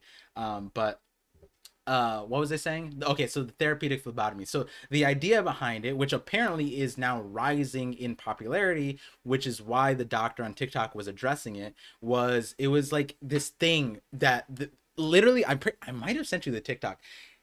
The visual was crazy. So this guy who positions himself as a doctor, he like taps your forehead with like a needle, and then it like they put pressure and you just squirt blood out of your forehead, and it's like Oh, I know that. That's such a good meme. Yeah, I've seen that before. and the idea is you essentially drain someone's blood from like their primary body parts, and in hopes to like heal them and get rid of some whatever issue they have. And that's the therapeutic phlebotomy, which isn't what they call it, by the way. Um and and so apparently that's how George Washington died. He caught a throat infection, probably just like strep throat or some bullshit, and they ended up draining his blood and ended up bleeding him to death. That Dude, is early actually how they science was died. so funny. Yeah. What the hell? Yeah, so this is what Britannica says. The cold developed into a throat infections. Or actually, after I'll read the whole paragraph. After serving 2 terms as president, George Washington retired to his estate at Mount Vernon in 1797. 2 years into his retirement, oh my God, 2 years into his retirement, Washington caught a He cold. never got to rest. It's probably just like a common cold. The cold developed into a throat infection. Cool. Kudos to them to figuring out it was a throat infection, by the way. Doctors cared for Washington as they thought best. I like how they said that. By bleeding him, It was blister. nobody's fault. Stupidity was the main cause of death here. By bleeding him, blistering him, and attempting unsuccessfully to give him a gargle of molasses, vinegar, and butter. That is the grossest combination of things that I've ever. Molasses is just sugar. Vinegar and butter is like all of those things. Like any combination of those things is already wrong, and then you combine it. It's like I need to know why they thought sugar, vinegar, and just like what is butter? Butter is just like fat, right? Like sugar, Yeah. fat, and vinegar. See, That's here's the gonna. thing. Like back in the day, I always used to think this was so cool. I wish this was more like common nowadays, but like how just random ingredients can like heal somebody, right? Like a witch's potion. Uh-huh. How they're like, oh, here's like frog skin oil. Here's Yeah. my left toenail's hair. Yeah, And yeah, then they yeah. throw it in like a little concoction. It's like, oh yeah, this will cure cancer. Like I Right. always thought that concept was so cool as a kid, but obviously science exists and that's not how it works. But Yeah. I mean, I don't like know. when you think about it like that, right? Like the reason why maybe anecdotally those kind of solutions work is because it's a shotgun thing. One of those Yeah. things, ingredients, might actually help, and they're But so there was like diluted. 1,000 people who died though in Yeah. the process of getting that one cure. That maybe, like you said, it's a shotgun. Like maybe it didn't even work. Like maybe the left toenail that day had some phosphorus on it, and that like Yeah. chemically affected everything Yeah, else. yeah, yeah. Well, like that is how a lot of science work. And now that I'm reading this, right, this is the start of the United States. This is how our first president. I'm embarrassed as a country, and now I'm almost understanding why the pandemic was handled the way it was. If this is how our first president died, it makes sense. But you know what? This also puts in context. This was 1797. This is 1800. He died December 14th, 1799. He didn't get to see the 1800s, which is basically 200 years ago. And we were memeing on the Black Plague. Like the Black Plague now, like oh, that makes sense. Honestly, they handled the Black Plague better than they did with our first president. They didn't have those people He gargling had it rough. molasses, vinegar, and butter. Like what the hell is that? That's some Like crazy imagine having the nonsense. Black Plague and then somebody's like, "Oh, I know the cure. Here's some animal fat." Yeah, honestly, this is wild. Oh my goodness. And you probably know like that quote unquote cure that George Washington got. You know he paid like a pretty penny for that shit too. That was top of the line. That was the Yeah. best thing that the world had, America had to offer. He had the 20 MDs right by his side, bro. They gave him that shit. They came up with molasses, vinegar, and butter, bro. Oh my They just went to goodness. Harvard and gathered like the 5,000 professionals they had, and that's what they came up with. That's what they Yeah, cooked them up. yeah, yeah. No, and you know what's even crazier? I talked about how Oxford University. I saw another TikTok talking about it, and it also made me like, damn, I should make this short for like my other channel about this, because this guy was saying like, you know what's crazy? Oxford University founded in 1096, like literally 10 centuries ago, right? And we Yeah. have established fact that it was founded then, and their thing was they were making medicine, which means that like Western medicine at this point existed for 800 years. 800 years, and this is their solution to a throat infection. Just common household equipment. Yo, they bled him to death and gave him fat, sugar, and vinegar and said, bet. Like, Who what? do you okay? So you talked about phlebotomy, and I feel like it's only appropriate to bring up my favorite lobotomy. Okay, okay. Have you heard of early lobotomy? And I think it was JFK's sister. I could be wrong, but they did her dirty. Oh no, I don't. Okay, okay. Use another piece of language. When you say done dirty, and okay, well, how do they do her dirty? So Just explain. it was some president's sister or daughter. Uh-huh. I know that for sure. But back in the day, lobotomy was like huge, right? Lobotomy was like a cure-all for everything. Oh, you have a wife that's like, throwing temper tantrums, a wife Yeah, that won't cook you dinner. yeah, Here's a lobotomy. A lobotomy will help your wife cook you home cooked meals, right? yeah. Like that was America's solution. Mm-hmm. But back then, You're right, by the way. lobotomy, It is JFK. It's Rosemary well, Kennedy. yeah, is she still alive? No, she's dead, right? Died 2005. Yeah, she died recently, Yeah. but she lived a cursed existence because as a kid, apparently she had temper tantrums, which teenage daughter, yeah, they're gonna be a little angsty, right? Everybody is. Periods. But what happened was that lobotomy was so huge back in the day. It was such a popular fad that they got her lobotomized at an early age, and it wasn't like a 23. lobotomy. It wasn't a lobotomy where they cut open your head and they fix your brain up. This lobotomy was through the eye socket. So beforehand they could cut your skull open and put it back, whatever. That was a common thing too. But to make it affordable, what they did was they had ice picks, and the doctor would put you under, or maybe you're even awake in some scenarios, and they'll put an ice pick through your eyes, like they'll slide it in, and then they just hammer it in.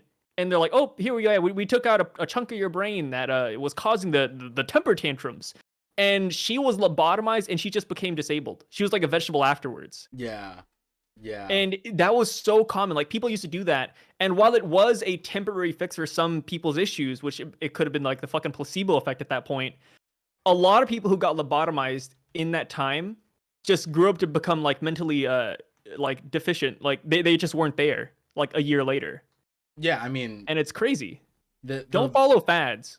yeah, lobotomy is one of those crazy ones where it's essentially they refuse to try to learn and deal with the situation, and they just kind of like turn off a switch, right? Like it's like, Yeah. hey, we solved all the problems, but like we basically killed somebody, right? Like Yeah. it, and the We, thing we is, turned the lights off. the Kennedy family was definitely wealthy enough to like deal with, one, enact this, but which is interesting because they chose the cheaper route, which it's probably just because if it was a one of their sons, I doubt they would choose the more expensive route, right? So I watched the whole documentary. The reason they did the cheaper route is because of the doctor himself. I don't know his name off the top of my head, but there was only one or two doctors in the world that did the ice pick method, and he was in America, and he got so famous for it. Like he was like televised and everything, and he was just one of those doctors that like all the celebrities went to, right? Yeah. and I think the guy like eventually got executed or something once they realized he was a phony. This is interesting. I'm It was looking at it's a whole rabbit hole of lobotomy. the Wikipedia, which obviously is probably less true of than what you saw. So like this is what they said. They said after Rosemary was mildly sedated, we went through the top of the head, which obviously this is Wikipedia, so I don't know their sources, but it says Dr. Watts recalled, I think she was awake. And the fact that Yeah, they're that's like way. a thing that they put in quotes, I think she Oh, was awake. It's like, they don't even well, know. like whether she is awake or not, because brain surgery you actually like need to be awake for modern brain surgery. But they were like, Oh, I think. What do you mean? I think. Like, hello. Can we talk I have about no that one clue. real quick? I What think I also the? washed my hands before the surgery. I just don't remember, man. Yeah, like like, oh my god, that is. Lobotomy is like I joke about lobotomy because it's such a scary thing back in the day. Like Yeah. it's one of those things that I'll never forget watching these lobotomy documentaries of people just being like, "Oh yeah, my wife, she didn't clean the kitchen counter, so I got to get lobotomized, man. She's not working right." Like, damn. No, I mean like Holy crap. like with Rosemary Kennedy, apparently it was literally like she was acting out and then she would get violent, but she also had seizures, right? And the Yeah. seizures, like we now know like so many different causes for seizures, and we know how to deal with it. Where it's like now at this point we have like animals for what they're called, but service help animals that like can sense your seizure and help you and guide you, and those people are perfectly fine and functioning. And like yeah, the violent mood swings where she's punching people, in terms of propaganda we're talking about, like they exaggerate a lot of what women did, right? Like you literally could just like Oh raise your yeah. hand and then it's like she rioted against the highest authority, and it's like it's I was born a man and she did this to me. yeah, Oh, goodness exactly. Like gracious. I like anytime it comes up, like the way they phrase things about women in the past, I take it with the heaviest grain of salt, because I'm like, they were like not even human for a long time. We sleep on that fact for sure. Hey, I still think it's weird that women can drive, right? Amen, par. Sure. So lobotomy, Lobotomy, back to this thing. so wasn't it the thing, wasn't it discovered like in an accident, like some dude, I feel like I remember a railroad accident, the guy had like like a rod shot through his skull and he lived, Yeah. and it like ended up lobotomizing him, and the But it doctor's like, cured something, right? I don't remember if it cured something, but I think the biggest thing was like he had like a rod through his head and he was alive, and the doctors kind of like looked at that and like, hey, we could learn something from this. And We then can experiment with this guy. yeah, they were like, huh, this rod ended up fortunately separating his prefrontal cortex from the rest of his brain, and now he's alive and he's perfectly fine and he's not doing anything. And it's And like, did you notice that he stopped sneezing just a minute ago? yeah, this It's is a wild. cure-all. This is a cure-all for sure. And like I think about that, like, damn, what like going back to your question, if that didn't happen, I want to see if this is like that's how it came out to be, because I kind of think about that one. Had we not done that, do you think lobotomies wouldn't exist? Because like you said, it was like only Uh, two doctors that were really famous of it, I and then think we didn't lobotomy do would it. exist You though. think so? Oh, Yeah, I gotta. because I mean, well, it makes sense, right? Like on like there's a reason why so many people like believed lobotomy was the answer at the time, because the idea of just going into your brain and removing the bad parts and then everything's a-okay. Like Yeah. back in that era, like that made sense. Like that was science. Like that was a medical breakthrough.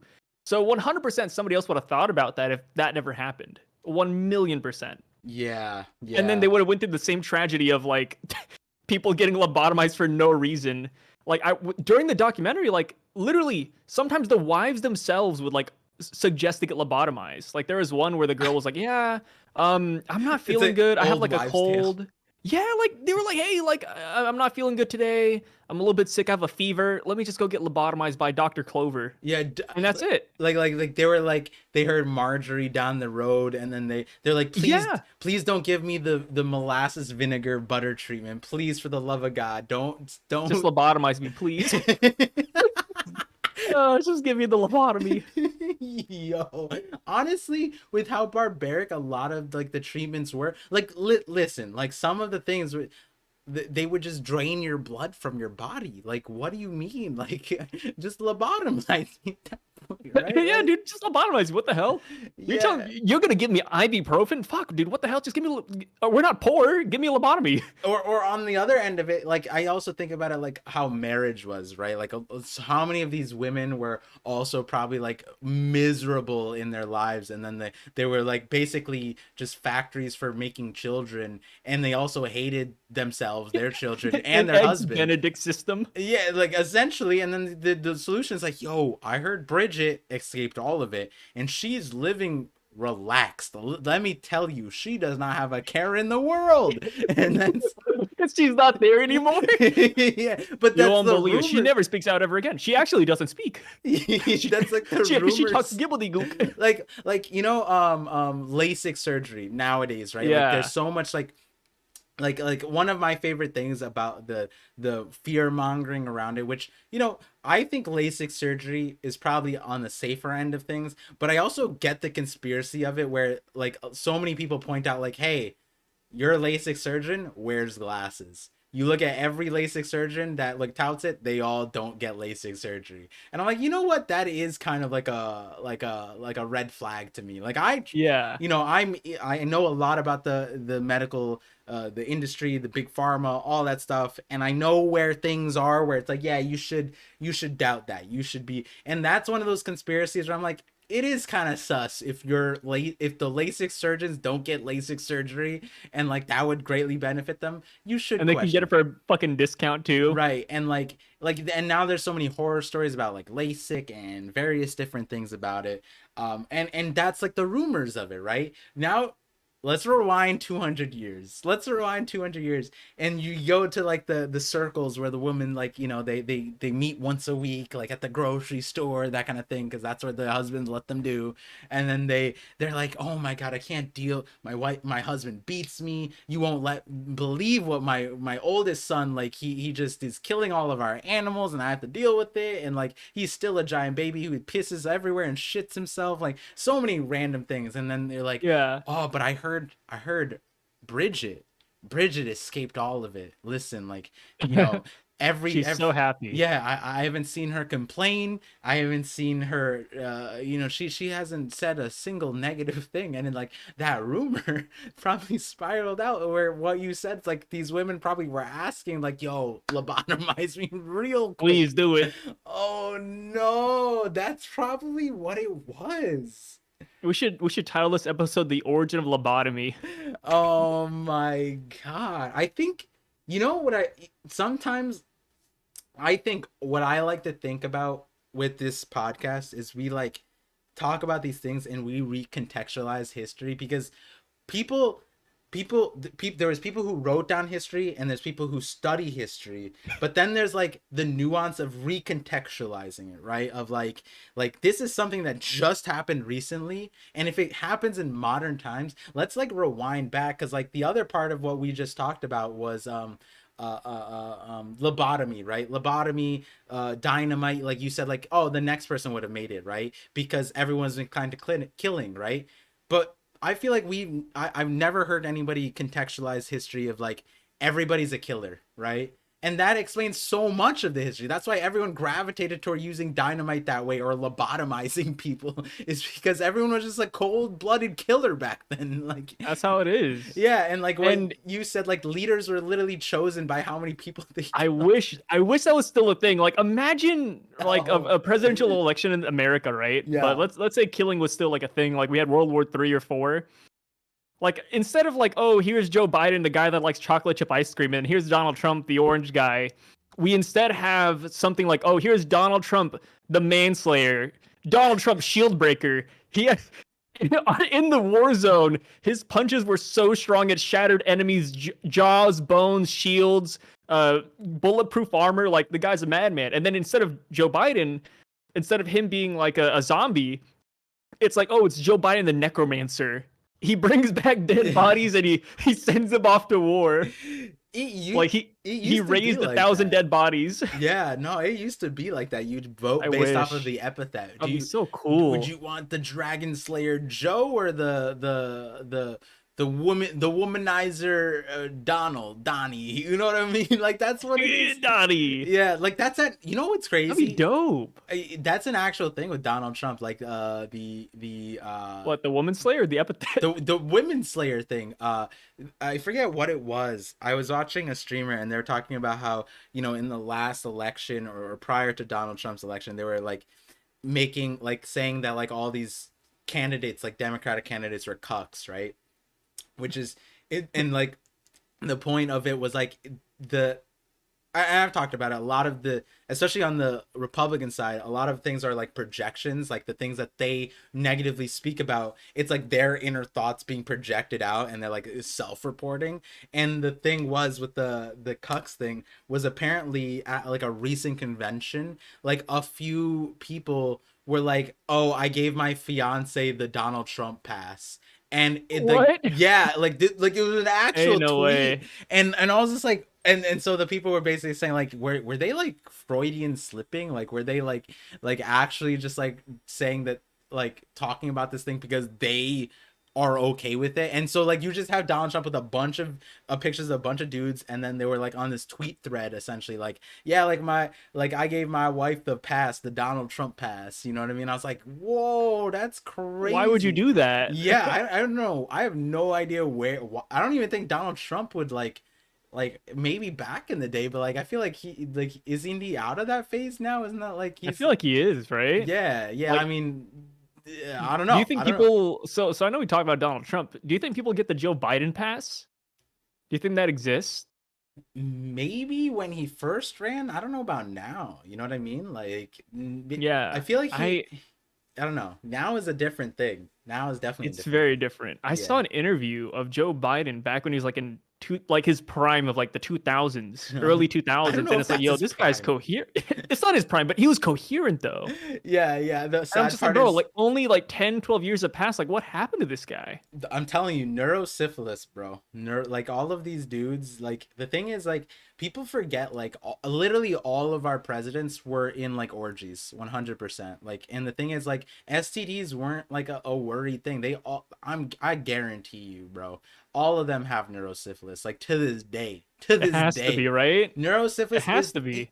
like again, like that's one of the things I want to like, if I were to study like an anthropologist, or maybe to someone in the chat who's studying this and they need a thesis, I need someone to like recontextualize all of history with neurosyphilis. Like if you, that's an STD that like is very common, and if you let it progress even for a short period of time, I think like within 5 years of having syphilis, it can escalate to, I think, no, 2 to 3 years I might have read. And so like if in 2 to 3 years you can get syphilis, and then like most people had orgies in their teenage years back in the day, you let them live to 30, they're gone. They're absolutely gone. They're like, what are we talking about? They're essentially lobotomized. They're worse than lobotomized because they're still functioning, but they're like, Just brain rot. yeah, they're exactly brain rot. It's such a crazy thing. And in that context, like I almost look at humanity, and we talked about this, it's like it's so crazy how much we've advanced in the last few years. And people want to think of like so many of these feats that existed in early history, like the founding of America. I'm like, listen. The founding fathers were not great, right? Like we can't, they were not like these people who saw the future and predicted like every single instance. That's why we have amendments, first of all. But then the other part is like they got to where they were because they were just in the right place at the right time when the country was founded. There's like, I don't know. I don't know. They had like slight ambitions and people that would listen to him, and then that's pretty much it. Yeah, yeah. And then they Like, I'd rather have like Jorkov the Manslayer as my president. at the minimum, like the fact that our first president died from molasses, vinegar, and butter, and blood loss, like desired blood loss, like he consented to this, like you know what I mean, like this I is love the our way that first we put president. it, desired blood loss. Like yeah, like I mean like listen, like I am a person with free will, right?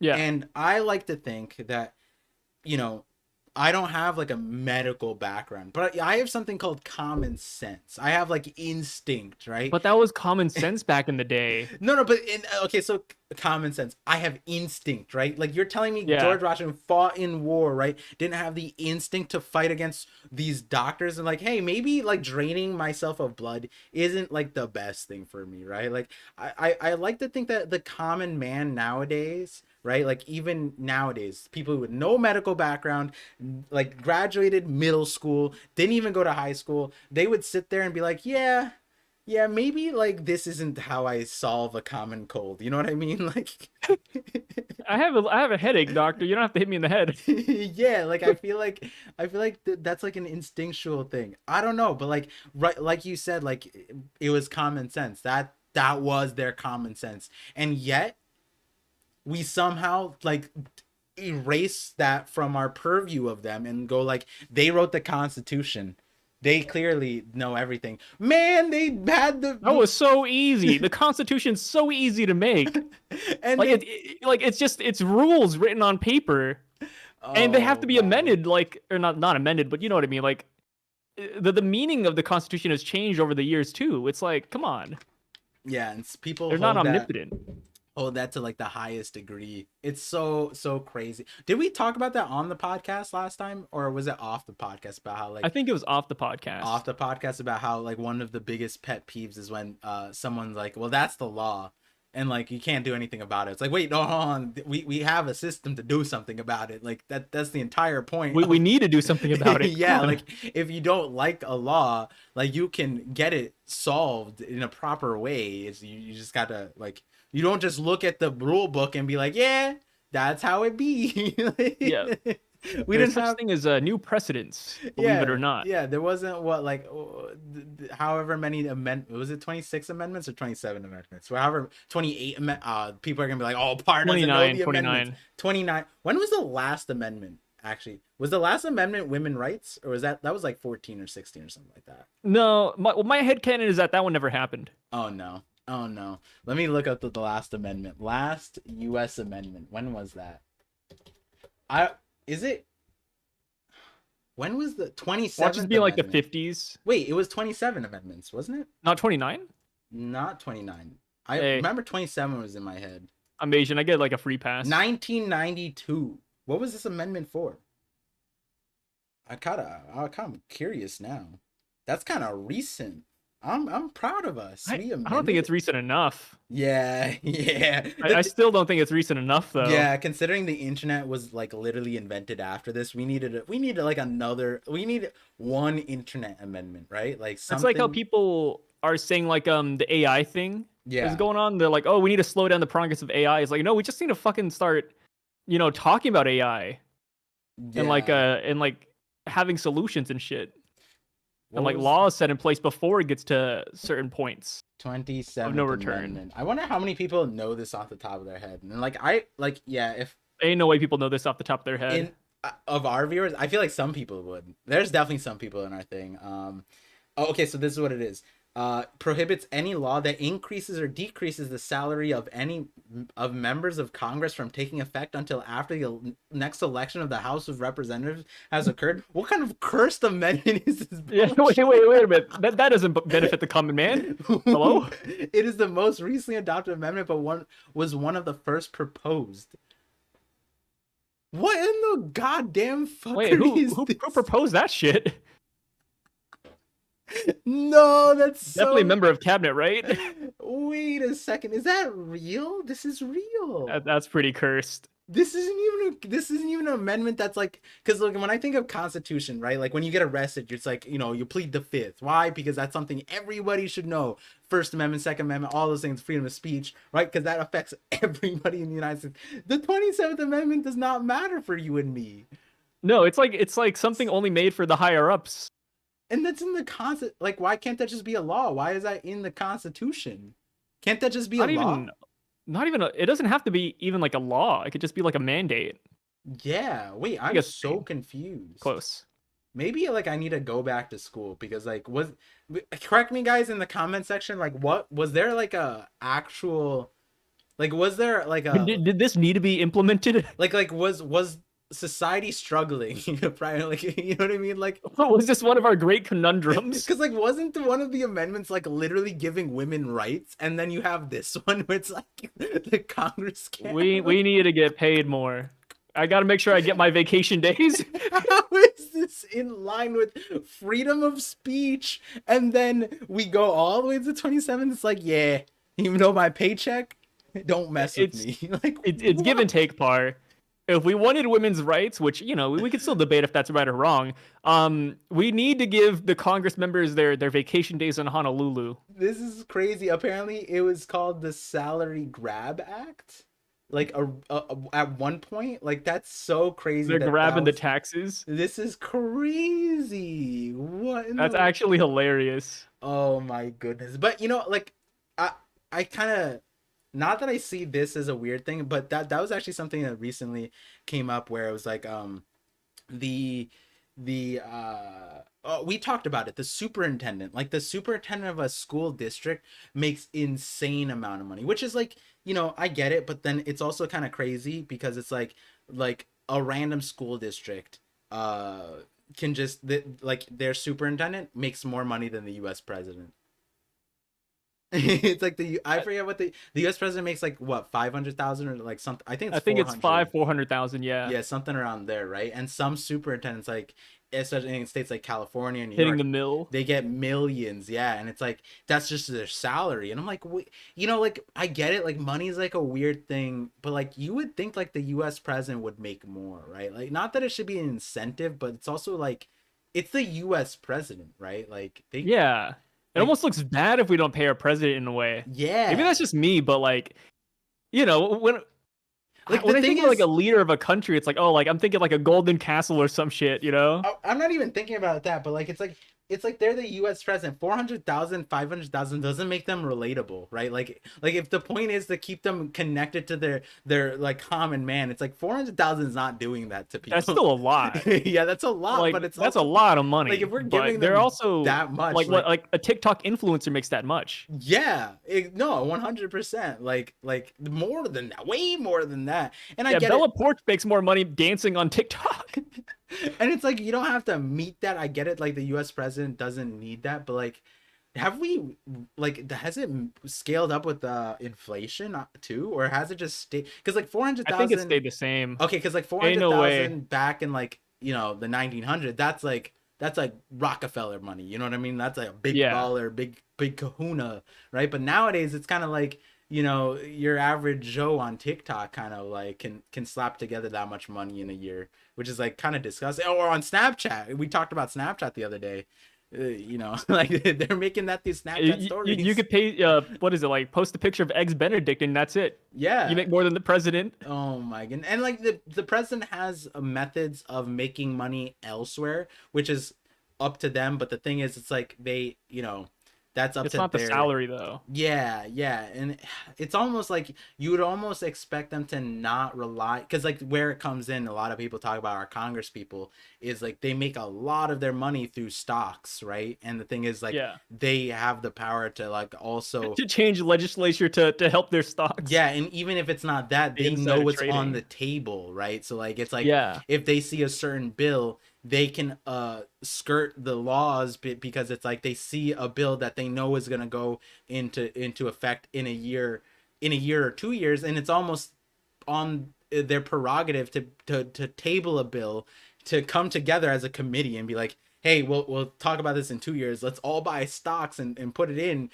so that it's safe for us it's not It's like illegal. TikTok.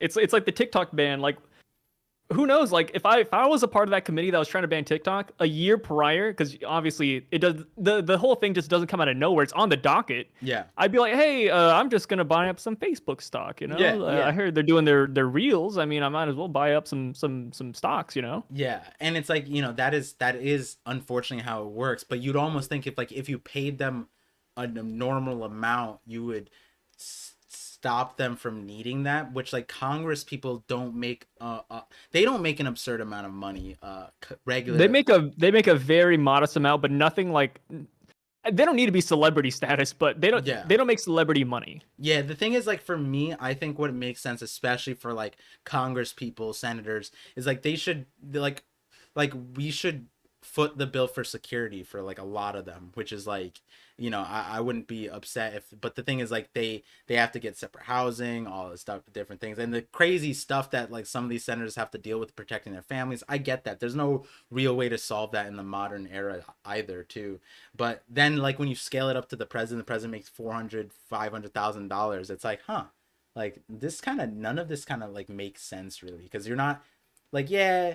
But then you think about the president's role, and we talked about this off call. It's like no president's ever gonna be perfect. Every president's gonna commit a crime. That's just like a thing about the presidency. It's more along the line what kind of crime they commit, right? Because like if you're the leader of the strongest military of the world, you're gonna have to commit war crimes. That's like a thing, and it's an issue, right? But then at the same time, that job is so stressful, people don't even realize it. Like that's why, like Obama, for example, I think in recent He history, aged like 100 years. yeah, like it's crazy because he was the youngest president, but then he came out looking like one of the oldest presidents too. And it's like, we also have the saying like black don't crack, and it's like, yo, yo. Have you seen Obama though? Like he's seen better days, man. Yeah, and it's like you got to ask yourself, it's like, like being the president's not easy, and you don't have like exactly the ease, like the common man can't make those decisions. Like most people struggle to choose their milk, you know what I mean, like which brand of milk to choose, and it's like, they have to choose which like side of a war they have to support, right? You know what I mean? It's a very different grocery decision. And even if you are like a figurehead for most of the time, like being a figurehead's even hard sometimes too. Yeah. Because you still have like a fucking busy schedule. Yeah, yeah. And oh man, it's like going back to what you said, like I almost wish we chose it by like the people who were War able feats. to make those decisions like throughout their life. But then at the same time, doesn't that make them like I think about like Vinland Saga, and you don't need to Yeah. watch it, but like Vinland Saga is so good. You need to watch it. yeah, Vinland Don't Saga let the part mislead you. yeah, Vinland Sagas are like we said. A lot of people start at Psychopaths because of us, or want to start it because they said that like a lot of their friends said it, and because we said it, they're like, oh, you know what? I'm gonna start it because they talked about it, right? Vinland Saga is, I think, bar none, one of my favorite pieces of fiction. It's good. Yeah, It's a fun story. I don't agree with some of the ideology because let me say murder is always the way, but let me tell you, that's good. It's a good show. But like, and so like, a concept. This isn't spoiling, but a concept in it is like essentially like, how do you like it's a vicious cycle, right? Because of the meritocracy that's there. Like if to become a leader you have to kill, but then to be a good leader you want to avoid killing, but like you got to that point by killing, and it's like, how do you come out What of is it? enough? Yeah, and so like it almost seems like the best leader is the leader that you coddled. That the best leader is the leader that never saw blood, never killed, never done that. But then at the same time, it's like that almost nobody would respect them at the same time, right? And to give people context, it's a story about Vikings, so like you can kind of Vikings, the Danish, like early England. yeah, yeah. And so like you can kind of contextualize that, where it's like this like vicious cycle of like, how do you I just realized that the subject that I left up this entire time was childhood antics, but We've transcended. Actually, as a kid, I did think about this a lot. I mean, I did do. I was a weird kid. I did think we were alone. We didn't have friends. We did think about Yeah. these things heavily. At least I did. Is this something you actually thought about when you were a kid? Yeah. Yeah, 'Cause leadership. I always was thought like something. warriors were super cool. Yeah, yeah, yeah. Warrior leadership. That is what the topic right now is. That's a cool one. And then the title of the episode is lobotomies. Popular lobotomies. And the two headlines, it went from childhood antics to warrior leadership.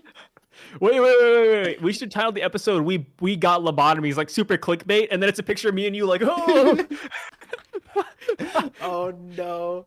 Oh, That'd be God. hilarious. And then like put JFK's sister on there. Yo, the day I start like actually putting in, because like right now we have like the super organic pipeline to our content. But like the day Yeah. I start, we get big enough where we start caring about like thumbnails and getting people onto this and marketing this stuff. That's the type of shit, right? Like we get like Yeah. we get like JFK and just split him in half and like lobotomy lobotomized presidents or something like that. Or like a cartoon version of me and you, and like our brains actually floating out of our heads. Yeah, yeah. You know what? Uh, Like honestly, now that I think about it, like that's like if we had an entire podcast, like literally dissecting every president and why they had either neurosyphilis or like some kind of like brain disease and just like shit on it, I think that would be really marketable. oh yeah, like Yeah, going through the 50 like just 1 year, right? Because yeah. 50 presidents, or 51, 52, whatever. We can just go through the entire list each week, and we can cover up an entire year with that content. Wait, because next year is the election year. That would actually be a really solid like meta type of discussion. We were talking about like let's go through the amusement parks, let's go through childhood shows. Nah, let's go through all the presidents and talk about why they're goofy. You know what I mean? Or we could even watch like the presidential debates, but I guess I'll get too into politics. Yeah, but that's Like, like later on. I think we should do yeah. that, and like it would be a part of our conversations. But if we didn't, like, because a lot of people think to this day, and we talked about it with the TikTok Senate hearing. People think that our Congress people and senators and our leaders worldwide. I mean, more America, so more than worldwide, but they think of these people as like gods or like geniuses or leaders. Oh And no, it's they're like, fucking stupid. yeah, and I feel like it's up to us to show, They're you know, so dumb. to show that they're just like us, lobotomized, right? Like Yeah. we're all lobotomized at a Like I'm certain. not don't get me wrong, guys. I'm not the smartest guy out there, right? Like I'm just a regular Joe, but let me tell you, I like to imagine I'm smarter than some of the people on Congress. So like I don't know. Yeah, no, I mean like it's fair. Some of these dudes, like we talked about it. I mean, some of Yeah, the we people, talked about it in length. yeah, some of the people actually went and listened to the Senate hearing, and they were like, "Yo, my brain was I got brain rot from listening to their brain rot. Right? It was contagious." Ugh, man. And even just not even just by listening, just seeing how it's all set up. It's like, yeah, that's brain rot itself. Like, how are we in the age of 2023? And that is what a Congress hearing looks like. Yeah. Well, you know, this actually goes back to two things. The way we started that episode was like we could talk about anything and just go on and on. And like I think that Wait, was that the genocide? That wasn't genocide. no, that No. was last episode. That was last Yeah. episode. But and then the other thing was like the thing about like especially in childhood, like who you surround yourself with kind of does, like, I mean, that is an important thing. Like you should surround yourself with who you want to be, like what you aspire to be, like surround yourself with that kind of thing. But when you think about it, it's like Congress surrounded themselves with themselves and they're all brain rot, so that's how they got brain rot, because like And they oh all know each other too. yeah, Like when you look at Congress, like depending on the party lines, like most of them will be like know each other's kids, go to the same place, like they shop at the same like supermarket. yeah, they went Like to the same colleges they're because an echo chamber. the elitist, like a lot, like the thing about I think isn't I think Joe Biden is the first president who hasn't been to an Ivy League. Hey, that makes sense. Yeah, and oh God. I mean the Ivy League thing, I mean I talked to you about how like one of my friends, they went to UPenn at the time when Donald Trump's kids were there, and he actually told me like, you know, Ivanka's actually really smart, and you know the other one's not as smart. And like the thing is, it's like it wasn't just them, it was like all the other elitist senator, Congress people, they all go there, they all go to those schools. It's like it is an echo chamber 100%. um and oh man, stupidity, you know what, this conversation ties so much when we're talking about like the wealth thing, right? Like that the wealthy people sat in an echo chamber, they spread their brain rot and neurosyphilis because they all just had orgies, and then they just became so disconnected to the world, and somehow we think that they were geniuses and they led the world. And it's like, I'm pretty sure you could have picked like a normal dude, sent them to like a college, like a competent college, and they could have came out as one of the best presidents. Okay, wait. I just gotta throw this back. Wait, when you say that people think they're geniuses, do you mean like other countries or like Americans? Because I don't know that many people in America that actually think Congress people are geniuses. Not nowadays, I'm talking about in the Yeah. past. Oh, in the past. Okay, Yeah, yeah, I agree. like the thing is like the nuance of how our Congress people are today. I think yes, there was a decline because of social media, but you also got to think about it like elections are a popularity contest, right? Like propaganda, right? Like there's so like how do you think like bumblefuck like Congress people were elected? They were not on intellect, right? Like, you know what I mean? Like there were some smart people, sure, and those people were very smart and we should protect them, but a lot of the people weren't like that, and that's not a current thing. It's just we have more insight and more transparency now to understand it, but back in the day it was just as rampant too. But on the other side of it was there was a meritocracy a lot of times, right? You needed the epithet of being The America's manslayer. the manslayer, or the united, the what is it, the Tea Party massacreist, right? Like something like that. Or even like people like like My Hero Academia. Like I'd have All Might as the president. That'd be kind of dope. Yeah, I mean, and he has the feats and he has the name, right? You know what I Yeah. mean? Like, oh man, it's so interesting who we put into leadership. And We're missing out when it comes to our leaders. yeah, yeah. Ooh, or I think America should have they should have kept on going with like a superhuman project where we just try to like physically enhance somebody to the maximum limits. He, Like just create superheroes and then call them president. I was talking about we talked about this a little bit, was you know, I we keep referring to this conversation, me and Sai, we broke the code that we normally have where we only talk while it's recording. The other day we spent like we just started talking for like I think it ended up being like 4 hours, and then like many It was times an accident, guys. I yeah, apologize. yeah, we were like, oh shit, we should have recorded this, but like at the same time we were just like whatever. But I was saying, like, I feel like it's a real possibility that we could actually have AI be voted as president because of how, like, You would never have to vote it out. like you could, but the thing is, like, the people might not ever even know it's AI. You could spoof a person. You could have like a really realistic looking visual. You could their voice super organic, natural sounding, and the way social media works, it's like yeah, like and then the identities, like if you're rich enough, you could create someone identity. I mean, like the FBI, they have the witness protection program where they literally manufacture an identity. If you're rich enough, you could do that. You add that to AI, and then you make up visual blah blah blah, and then you just give them like the most cracked platform and like whatever. I'm pretty sure we'd end up voting AI, and I don't think I would be that opposed to it. What do you think? I would honestly, I'd vote AI as a president more so than like a regular person.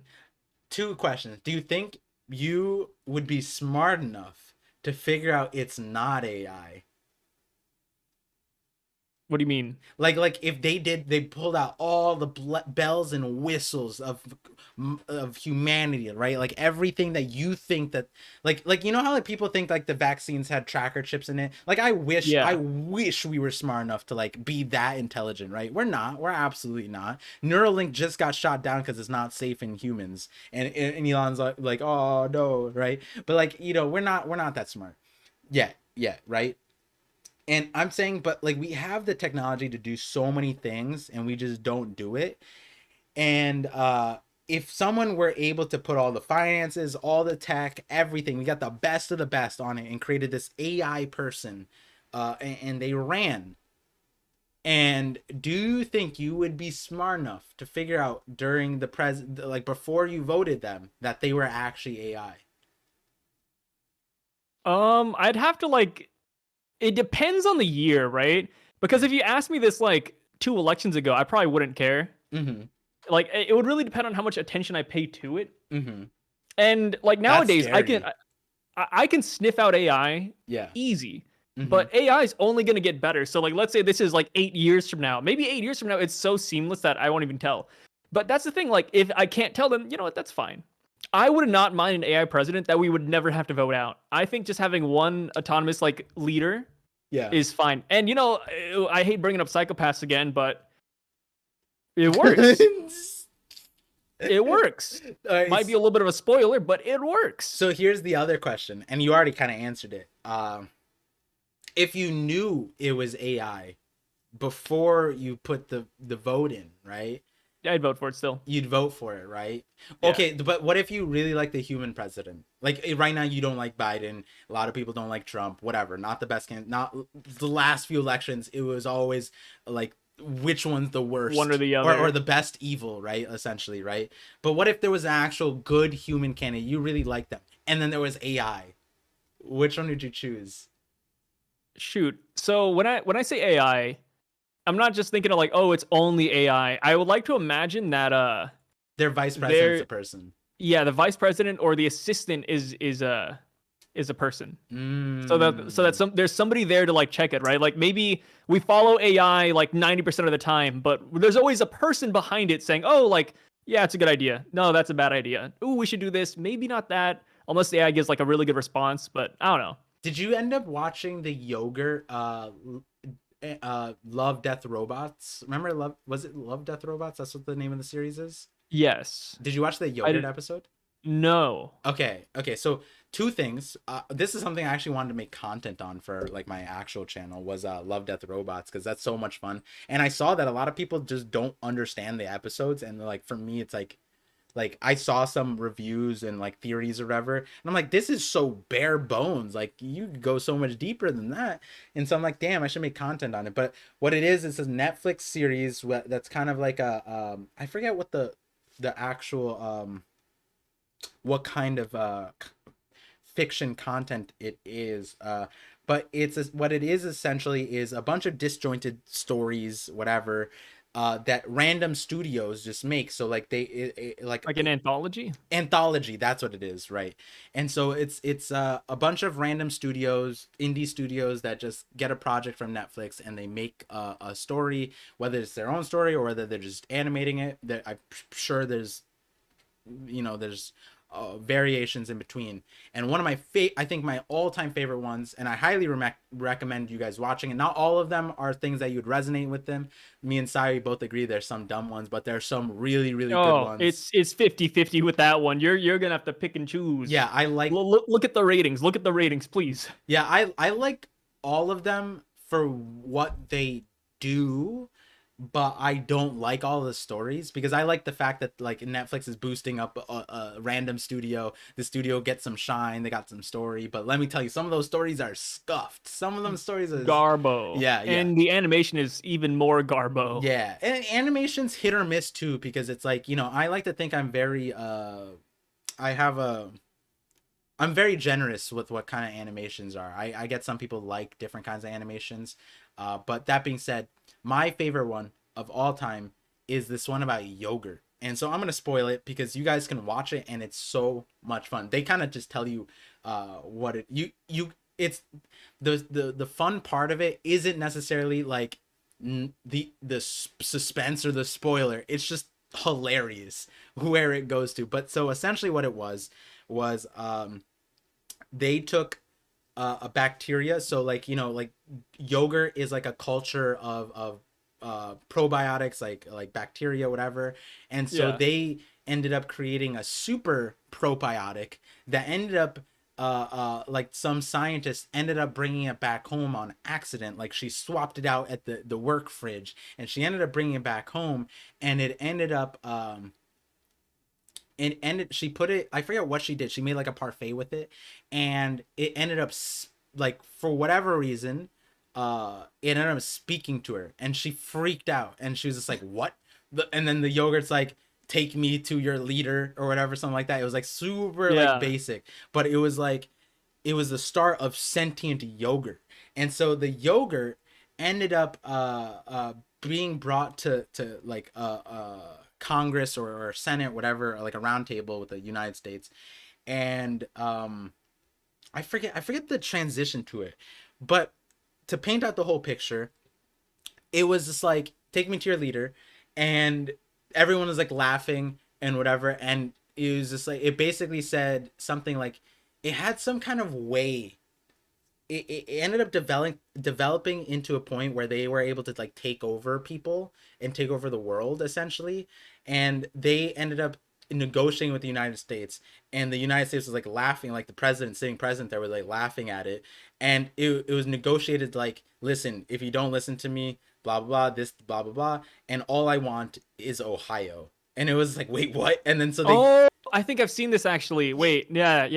the No, yeah, and so they ended up giving Ohio to it, and Ohio ended up being the utopia of the world. It was the best place to live in the entire planet, the most advanced, all this thing. Why? Because it ended up creating so many inventions, because it was essentially AI yogurt that ended up like teaching people, like creating like the solutions to everything, energy, like fusion, everything, like solved all everything like that. And the United States, like Ohio ended up becoming like a sovereign state that ended up negotiating with the United States, and it gave it a playbook, and it said like, listen, if you listen to this, you will solve world peace, and the United States will be at the forefront of the world. All you have to do is listen to it verbatim. And the US president at the time was inclined to do so, and it was like, yes, I'll do it. And it just quickly flash forwards, and you just see that the United States is in complete destruction, and the yogurt's like, yeah, they didn't listen. They were too stupid to follow the directions. And then you see all the world in like riots and all this stuff, and then you see Ohio is completely pristine. And then um like everybody's like a zombie, and then the yogurt ends up becoming like solving all of the world's problems, and they end up leaving the earth and colonizing other planets, essentially. And it's the progression of AI. It's one of my favorite things because it's so funny, but it also is like low-key true, because I think like if we have AI at the front, it's gonna one day, very soon, it's gonna make us feel goofy, you know what I I mean? mean it already makes. I feel like AI could already beat out most humans, to be honest. Yeah, Just in yeah. terms of like intellect. But then Inter- again, like it's hard. It's hard to say call it intellect when it's just like a compilation of humanity all in one. But Yeah, I don't that know. I think that's where humanities would be AI. I think like the thing is, if you like the Manhattan Project, like you think about all these times in history when humanity was pressed and you got a group of people to work towards a singular thing, they oftentimes in humanity show how they transcended our, like, not to quote my hero, but like plus ultra, right? Like they went plus ultra with the Manhattan Project, and so much so that like, hey, it ended up bringing us peace in a weird way, but that was a culmination of humanity. And I think that like, if we talked about it, if you brought aliens and forced us to all work together, we look past the percentage of melanin that's in our skin, and stop discriminating over like 10% melanin versus 40% melanin, then we'd start getting somewhere. You know what I mean? We One would would hope. One would hope that's the outcome. I think I have high hopes. Like that's why I like your idea that we introduce beasts or aliens or something like that. We Oh, need you that. agree with it? I Yeah, like like that. Planet of the Apes is one of my favorite. I don't watch the entire thing. I think they're like on Planet of the Apes 7, right, or something like that, but like, or like the seventh iteration. It's kind of like Alien versus Predator, where they just kind of like don't use numbers. They just kind of like They just re keep on going for yeah, it. like Apes, Return of the Planet of the Apes, the apes over take over Earth or something like that. All these variations, right? I always I thought think like, it's over, but I feel I like there forgot I who heard a recent wins. one. That I feel like Really? I feel like there was let me see. Let me see. I feel like there Ain't was no at way they're least still doing Planet of the there Apes. was definitely like a 2018 Planet of the Apes. What's the most recent one? How do I see this? Was it a TV show? Planet of the 2014 Apes. 2017 War for the Planet of the Apes. 2024 Kingdom of the Planet of the Apes. Yeah, they're still going. What the hell? See? And like, my thing is like, How? we that is seriously something that should happen, honestly. Like, if we were to fight apes, we would lose, bro.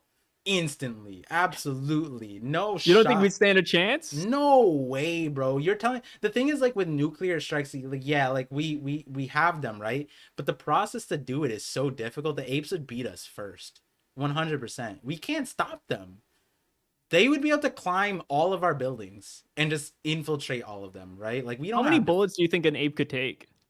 15, 20. 15 bullets? Like, sniper Damn. rounds are different, right? Like, sniper rounds probably Yeah. like two, three. probably. But the thing is, like, they have more adrenaline, right? Like, I don't want to be around like you know what I mean? Like the thing is, like, They're just gonna they like run at you, and even if you kill them, they just ragdoll in, like like onto your you body. hear of rappers, like they have, like, they got shot like 4 times and they still live. And it's like, you think about like the common Florida man, and like they do some crazy shit too, where it's like you can't put them down with a bullet wound or even a taser, right? And that, like, that the distance you are safe from them isn't that far. But like, now you throw in an ape, bro, like, I don't even think we have enough bullets if like the apes decided to like procreate and then like take us over. I Like mean, surely we'd sniff it out soon, though, right?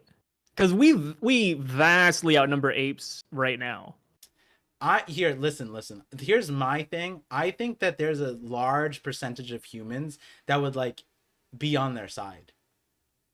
You know what I mean? Like, they would be, oh, this is God's will. This is that natural order. You know Put what I them mean? down right Like, they away. would just bend over, right? They would become hybrid gorillas before, like, countering it. You know what I mean? They would prefer gorillas taking over the world than AI.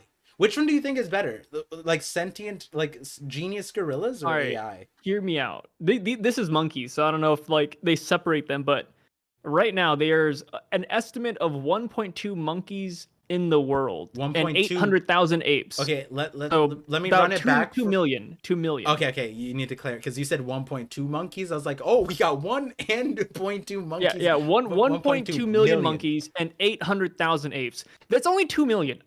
In a world of 8 billion people, we should be able to win that fight. If they start procreating like tomorrow and we see their population rapidly rise, Yeah. I guarantee you somebody's gonna say, "Hey, maybe we should keep a really close eye on these apes," right? These are genius gorillas though. Like, so let's think about it like So they're this. gonna hide their sex, like they're just gonna start fucking in caves. They take over a nation, like a Yeah, nation, like a third world nation, right? We have enough science, we have the internet, right? yeah. First of all, how long do you think it would take for us to learn that,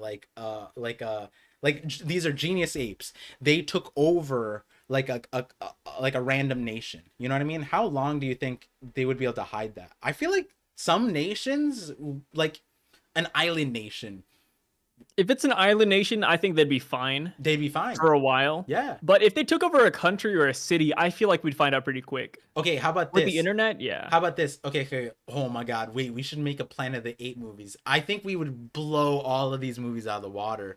Every movie. Wait, who would be the main protagonist? The apes or the humans? Oh, apes. What the? I feel like that's the problem in all of these movies, is that they have the humans win out at the end. It's like, no, that's not like absolutely not. They give the MCs so much plot armor. It's like, honestly, the world would be better with the apes. Like, it would be the okay, if I was like, what, who directed these movies? Let's see. Dawn of the Planet of the Wait, Apes. in Planet of the apes are the protagonists though, to be fair. Sort of, but they're not the. No, it's like Jurassic Park. Like, there's like 4 humans who end up like winning out. Well, but it keeps on going on because the apes keep on winning at the end though. But and That's the reason it's being dragged out so much. Like I think they took over the Oh, world. you're right. You're right. You're right. Like they already took over the world in these movies. Some of, yes, like, it's spread out. But here's my take on it. Right. So Yeah. who produced this?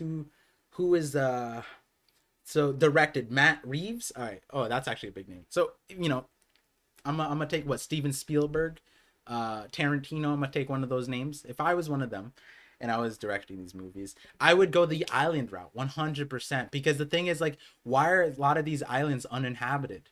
Because humans can't survive there, but gorillas can. And who's tracking like ships in the Pacific, right? So they take over one island, and then how would we know that there's, like, Epstein had an entire like island, right? Like, we didn't know what was going on there. You're telling me a bunch of gorillas start spreading out a bunch on all these islands, are uninhabited, don't have any things. They're smart enough, they have like internet connection, all this stuff, they figure out electricity. We'd be screwed. I think if they took over the islands, we'd be screwed very quickly. It depends on how long they could hide it. I think if they took over an island and maybe they were fine for 20 years, like let's say all 2 million monkeys just start reproducing like hay fever, then I think after like maybe 2 or 20 years, they'd have a ridiculous population. But there's so many things. Okay, so I'm gonna hit you with something that you you slandered the United States for our last call. We What is can't it? even beat balloons, bro. The U.S. Okay, is okay, okay. But the thing is, okay, okay. Hear me out. Hear me out. Yes, the weather balloon thing was a huge fumble on America, yeah, right? yeah.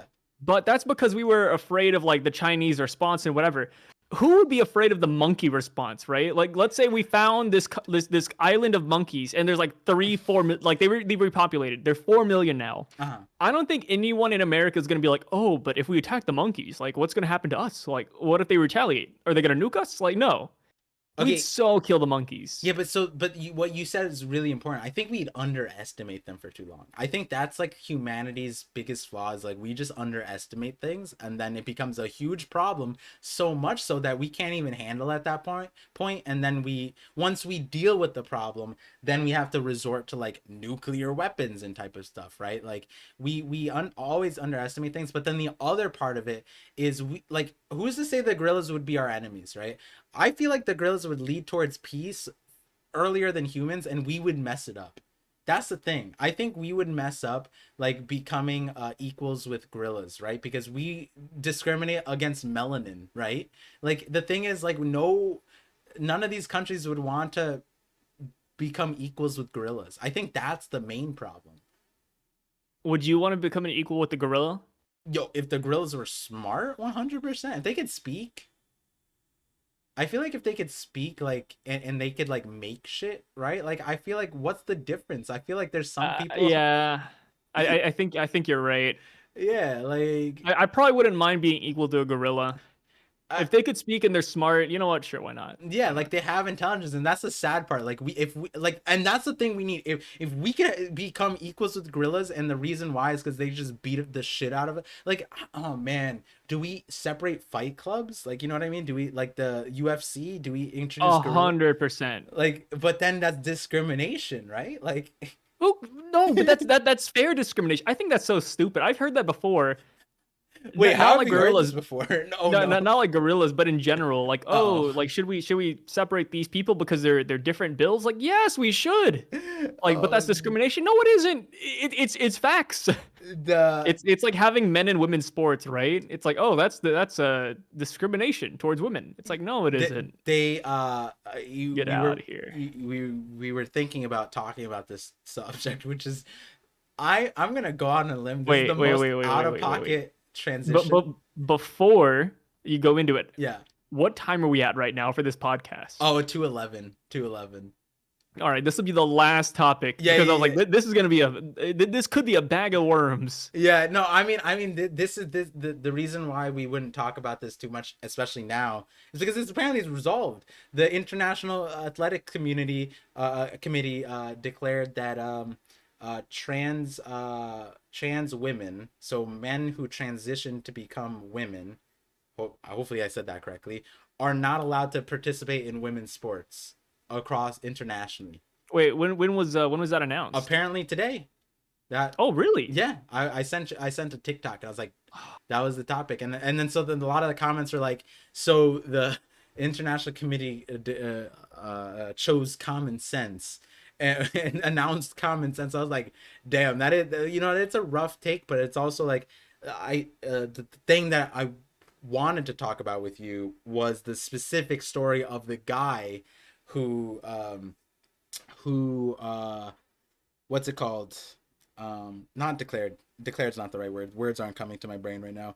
Um, Transitioned? not transition. Not even transitioned. He Identify. identified as a woman. He joined all the women powerlifting competitions and just won everything. And they couldn't do anything because he just identified as a woman, and that would be inhibiting his rights because of that. And so he was doing it disingenuously because like at least from my perspective of how he carried himself, but he was basically Yeah. just abusing the system because he's like, well, if you guys are going to allow this, then I want money and gold medals. So it's like you can't stop me if these are your rules, right? Like and so, that is something that is like, how do you navigate that, right? It's Yeah. such What do an you do? it's so such an odd thing because like you want to go into the realm of acceptance and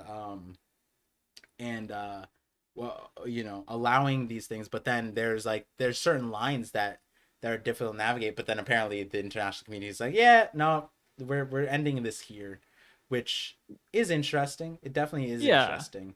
Do you think it's a good or bad thing? I mean, so I think what they specifically said was men who transition uh men, so this is the actual line was, Yeah. if you've gone through male puberty, you cannot participate in women's sports. So if apparently if you transition before puberty, then you can. And I was like, huh, that's a, how did they, I don't know how they came to that one, but like apparently they did, and apparently that's what they're going with, which is interesting because there's also like the I know that for I know for biking. I think it's biking or race running, because a long time it was an Olympic one where they actually have a testosterone threshold. Oh, Like, really? yeah, like women can't, if you have a certain threshold of testosterone, you can't Yeah. compete in the women sports. And that was an interesting one too, because one of the people was like breaking it, and I forget if they were like naturally above it or they were whatever, but that was also an interesting like case study. So I wonder how they came to this like puberty one, this line. But yeah, we were gonna have a whole discussion carefully had about it, but the whole point of the discussion, which I guess we could end this one, was the trans age discussion, which a lot of The people, trans age, yes. which you misunderstood, and people probably don't understand what I'm talking about. They're like, "Whoa, Par, what are you talking Oh, are you about?" gonna get canceled? Be careful. Be Yeah, careful your next words. careful, careful, careful. But I think a lot of people will, you know. And hey, I also said when I was talking about it with you, I'm more than fine with being canceled about this, which we might get canceled in like 5 or 10 years. And I'm like, hey, listen, like it wasn't the thing when We I lived a was. good life. Yeah, we lived a good life, and so guys, I brace can't go on yourself. Twitter anymore. Brace yourself for this topic. If you guys sign out of this podcast, you never listen again, I'm sorry. The thing that I'm talking about We're not sorry. is the concept of being able to identify with a different age than you have. So, as an example, being an 8-year-old and saying you're 45, or the reverse, which is arguably even scarier, right? A 30-year-old saying that they're a 9-year-old girl, which you're like, that doesn't part, you're making stuff up. Nope, it's a thing, and maybe the media is exacerbating it. And I'm just talking about a few instances, but the fact that this exists, and it's not just one person, it's not just two people, and it's not just in America. No, it's a It's a world. community. Yeah, it's a worldwide phenomenon now, where like I think they got I someone still don't believe it. across like multiple continents, multiple regions, multiple variations of it, where the specific one that's in my mind is like this 30-year-old dude who basically said like, oh, I didn't have a childhood, and so like I never mentally matured, and that stopped around when I was 8 years old. And so that's why I identify as an 8-year old, despite being 30-year-old. And keep in mind, if I was open minded. I was like, hey, on paper, this You sounds should not be open minded for this. okay. But I wanted to give it the benefit of the doubt. I was like, you know Yeah. what, 30-year-old wanting to be an Yeah. 8-year-old girl sounds awful on paper, right? Maybe let me see.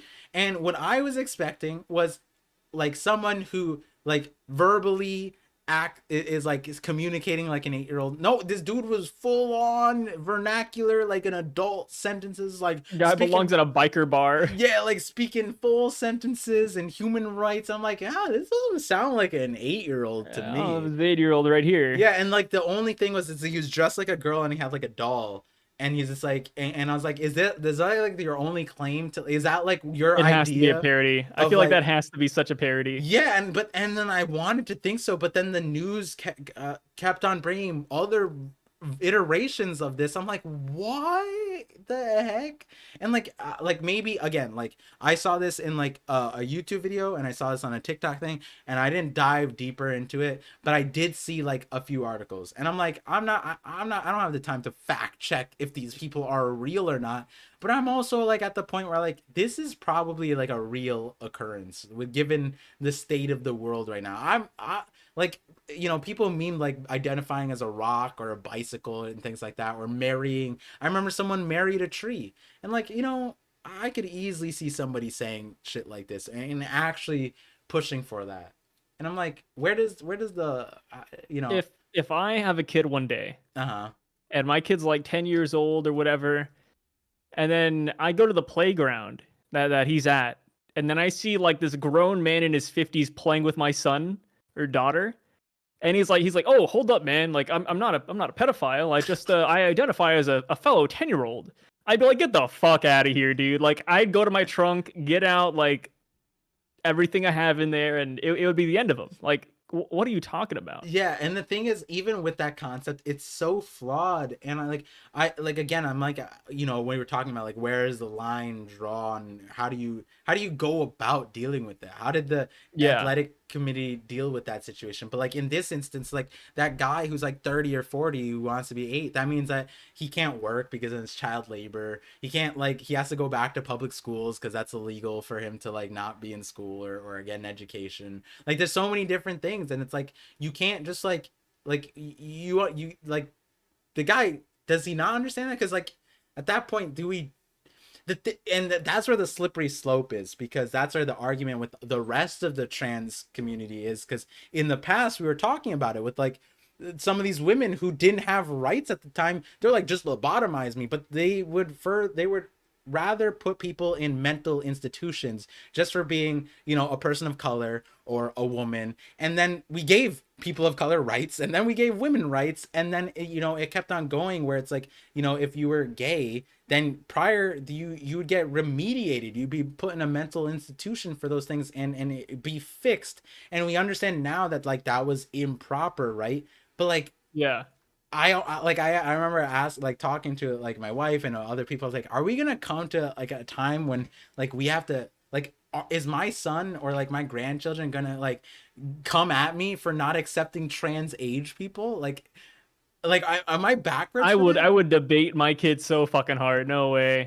And I sit there and like, are we just like the boomers of the past? But I feel like this is different. No, no, this should never be a thing. But this is what they said back then. Like, I don't know. There has to be a limit.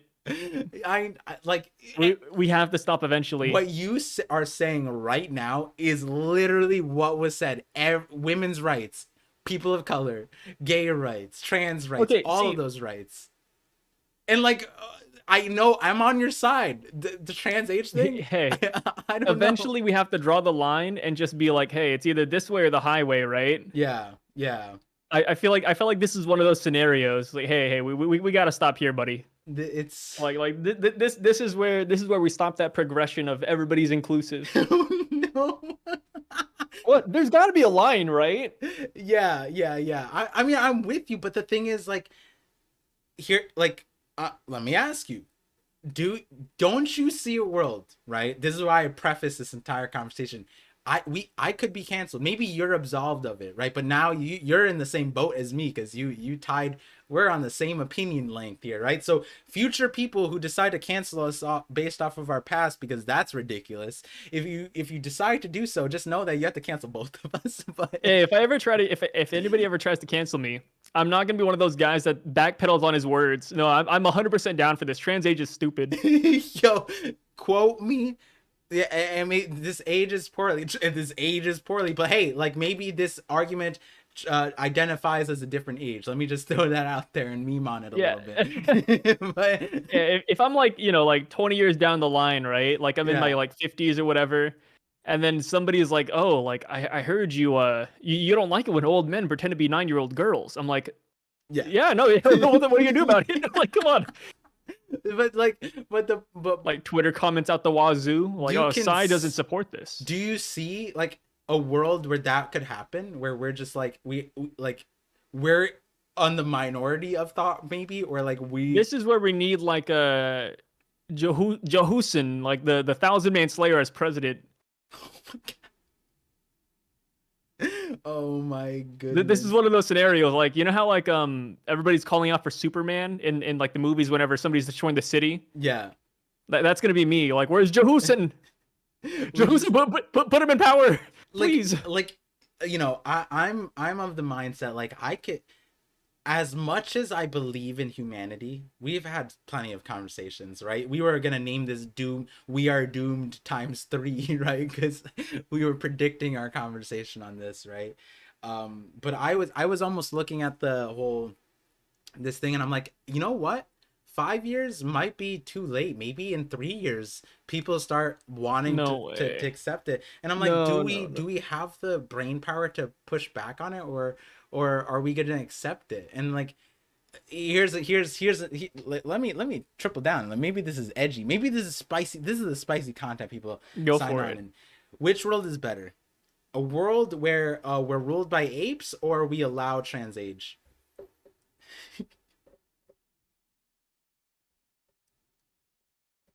Wait, it's taking that long? Whoa! Where we allow trans age, can we just like get rid of them? Like outlaw them eventually or no? No, like this is the version of the world. The version of the Wait, world wait, wait, where wait, wait, wait. But okay, we so if the accept it. apes take It's over, legal. It's if the apes legal. take over, are do we have like equal rights? No, like Or is it like or we're like are the humans subservient. like slaves?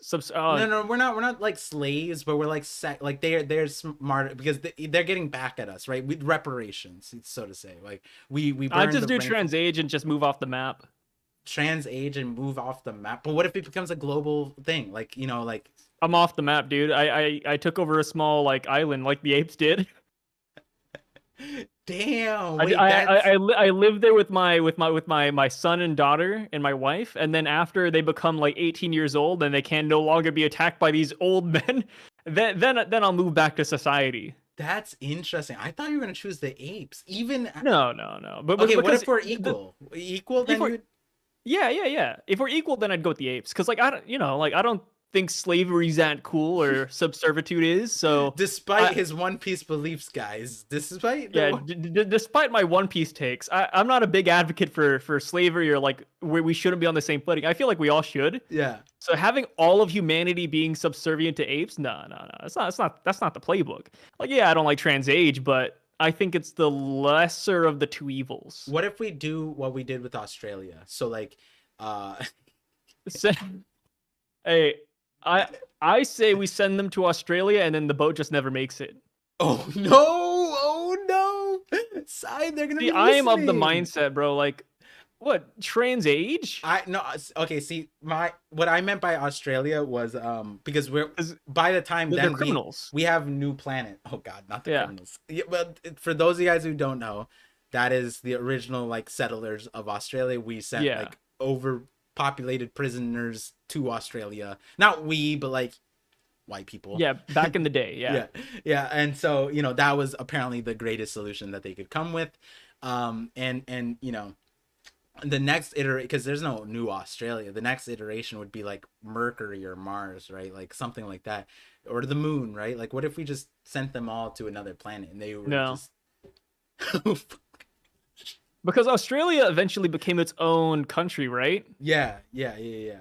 So I wouldn't send the crazy trans agers to a new frontier and then just eventually be like, oh, we have to accept it because they just rule over Mars.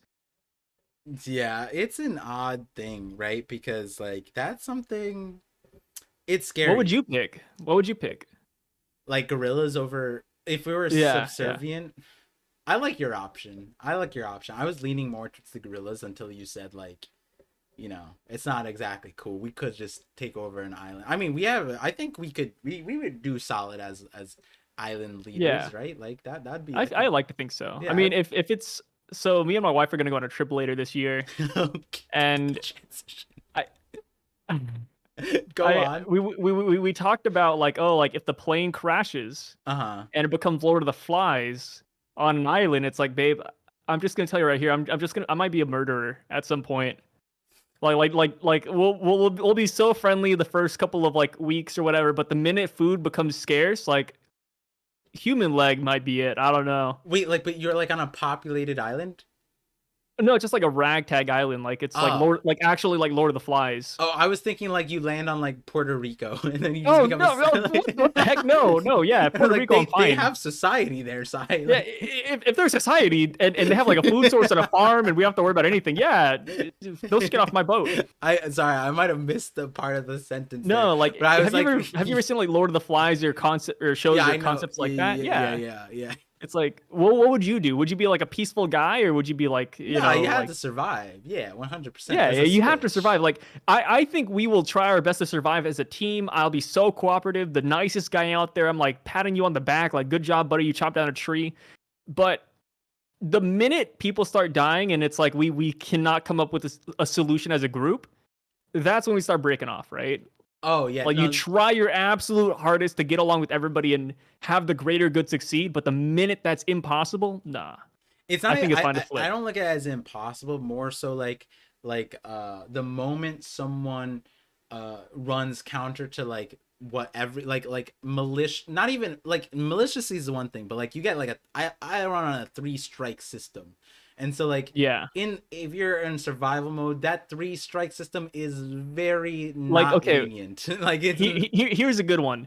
Let's say you and like 30 plain survivors are all in an island. You and your wife. mhm. Throw your wife and your son there too. Oh, So like it's so, two so you're strikes gonna be now. serious. Yeah. And you guys have very scarce food supply. You guys hunt every day, and you barely come up with enough food for everybody to eat. Yeah. You know, your son, your wife, you guys are barely scraping by. Same with everybody. But you find out that one guy is eating triple the amount of food and he just doesn't tell anybody. Every day he takes from the general food pile. What would you do? Would you like execute jail time, no food for him? Like what would be the solution? We don't have enough food, so feeding him is an issue. Like I humanely. feel like you almost want to either jail, you break a limb or you kill him. I mean, That's kind of where I am. Like I feel like there needs to be a punishment severe so that you set an example. yeah, I think what you need to do there is there's certain tasks that are very risky and you Yeah. force him to do that task. Like there's tasks Okay. that are so risky that are last resort, and it's like, but the thing is if you do those tasks, then that greatly improves your survival risk, right? But the problem is you don't have to resort to them just yet. So like it's like, hey, if you do something like that, you better use that food for good right now. And like that volcano or something, that mountain that we didn't check out yet, you got to go climb that mountain now, right? Like you got to go do Yeah. something.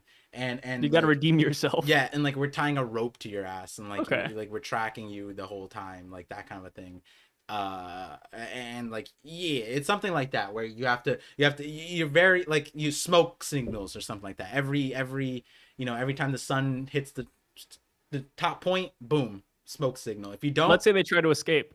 there's a They rope try to tied to escape them. responsibility. I'm tying a rope to them. I know how to make twine and stuff like that and put it together. So Death penalty. yeah, yeah. They gotta do something. They gotta either do something like super dangerous or super tedious, which is like the twine thing, right? Making like rope or something very, very useful. Super difficult to do, bro. And then the first thing we use that rope for, whipping his ass. Like that shit's real. Like Yeah. that's how you test it. Like actual survival, like your family's there, like, oh no, dude, it's over. I Yeah, don't know. yeah, 100%. That the people that's the same switch though that we were talking about. Where it's like back in the day, as early as the 1800s, right? Like the people are more inclined to just kill people, right? Because that was their scenario, right? Yeah, Like it was kind of life like was live or like that. die. Yeah, everyone was a cowboy. Everyone was a warrior. Everyone was there was a new horizon. We didn't discover all of America at that point, right? Like Yeah. It was still the new frontier. yeah, wait, actually when you think about that, like when was California found? When was California? What was it called? The Louisiana Purchase, right? When was Yeah, that? Louisiana Purchase. Louisiana Purchase, right? Because that's kind of when did that happen? Eight, 1803. 1803. Wait, what? Wow, that doesn't sound that far away. God damn. That's crazy. That's so wild. Man, we talk about so much history on this channel. I feel like the History Channel should sponsor us, right? Oh my god, that would be super cool. Yeah, like I feel like maybe if we get like we have some Giga Chads in the chat. Maybe there's one of them that's connected to the History What we Channel. could do, Yeah. I always thought this would be such a good idea for like a podcast that collabs with the History Channel or any other channel like that. Mm-hmm. Just have us watch a show or one of their documentaries, and then we just have a podcast around it for like 1 or 2 episodes, and that's Yeah, how we promote their episodes or shows or whatever. I'm That would down. work so well. Maybe we could pitch that. Maybe we could do something like that. The History Channel, surely they want more people to Yeah, watch and we their could just stuff. be like, hey, like this episode is we're gonna be discussing episode 2 of Ancient Aliens, right? Yeah. Ooh, the ancient aliens thing is so we you know what's funny is like we our process for this podcast is so low bar. It's bare minimum. But the thing is, like, we don't put any effort into coming up with the topics because we just like there's an infinite amount of things that we could talk about, and we like somehow are interested on so many different things. And that's how we talked about at the very beginning, before the call, and how we started it. But we also don't keep track necessarily of all the things that we say we want to talk about. And I'm sure so many people are like, "Oh, I can't wait for the next episode when they talk about the Marianas Trench or whatever." Hey, it's gonna come back eventually. Like honestly, it's funny because going into this episode, I was like, oh, I have a couple of topics, and Yeah. then it's like we didn't hit like I didn't have a chance to hit any of it. I was like, oh, maybe next time then. Yeah, wait, what were the No big deal. topics? Because I I remember think we said the one of them childhood was shows. Hitler, Hitler, childhood shows, and video games that or no animes that came out recently. Oh, Yeah, oh, those are my topics for the week. yeah, But didn't hit them, and that's totally fine. We'll hit them next time. Or if we don't, I'm sure this podcast will go on for a while, so it's no big deal. yeah. Mine was the childhood shows, very similar. And then the which ones we liked, which at the very beginning of the conversation, we were talking about the childhood things. Like, oh, this is a perfect way to talk about our shows, and then we just like went in a different direction, and so that was interesting. But and then the other one was, I think it was like the election stuff, like president stuff. We were talking a little bit about that. Then there was the trans things, which I think we took into an interesting direction, though the Yeah, we trans brought up gorillas the and world transition domination by into it monkeys. was rough. For sure that one was like the thing is, like, someone could take that out of context, make a viral clip of us transitioning into the trans rights thing, and then be like, do you these guys were talking about gorillas and then talking about trans right? That's I hope crazy. people don't think we're talking about trans people, Yeah, because that's who I thought we were talking about originally when Par first brought up this idea, mm. and I was like, whoa, Par, it's dicey. I think you said that to me, but either way, Right. we brought it up, and then it's like, oh wait, you're talking about guys in their like late 80s becoming like 2-year-old girls. Yeah, maybe Yeah. this is maybe this is a safe one to bash on. Yeah, and like I don't want to be canceled. You don't either. But again, 2 feet 30 on the ground. Can't I dare you? I dare you. If we come to a place where we get canceled over that concept, God bless We're the world. standing the ground. Yeah. Yeah, God bless the world, bro. I'd run for office just to smite that legislation to the ground. That would be the end of me. Ain't no way that, bro. I would There's create gonna be a picture of us in the history books, like both holding up a flag. Just like it has a giant X and it has like a trans age on there. which clarify the trans age thing. Like, it can be spun out to like what you thought originally of like when someone transitions, but like no, we're talking about like people who want to transition their age, like their biological age. And not like transition, like, oh, they get like Goo Goo Gaga surgery and like, They get they're a baby now. lobotomized. They get Yeah, they don't lobotomized. lobotomize themselves. It's more so like, oh, they just pretend to be that age. They're like playing pretend. It's like what pedophiles do. Yeah, because I just realized the main thing about becoming an adult is your prefrontal cortex and your decision making, and that's what lobotomy ends up separating, is your prefrontal cortex. So Hey, there we go. oh my goodness! Wait, Hey, when we you need it wraps around. We got to bring back lobotomies. You guys heard it here first. the surgery for those people's lobotomies. Oh no, that's so crazy. Oh God. I don't know. Like when it comes to things like that, though, I'm like maybe they're just too far gone. Man, fuck, I'm not gonna say anything more. All I will say though, guys, if you enjoyed today's Oh, what were you conversation, gonna say?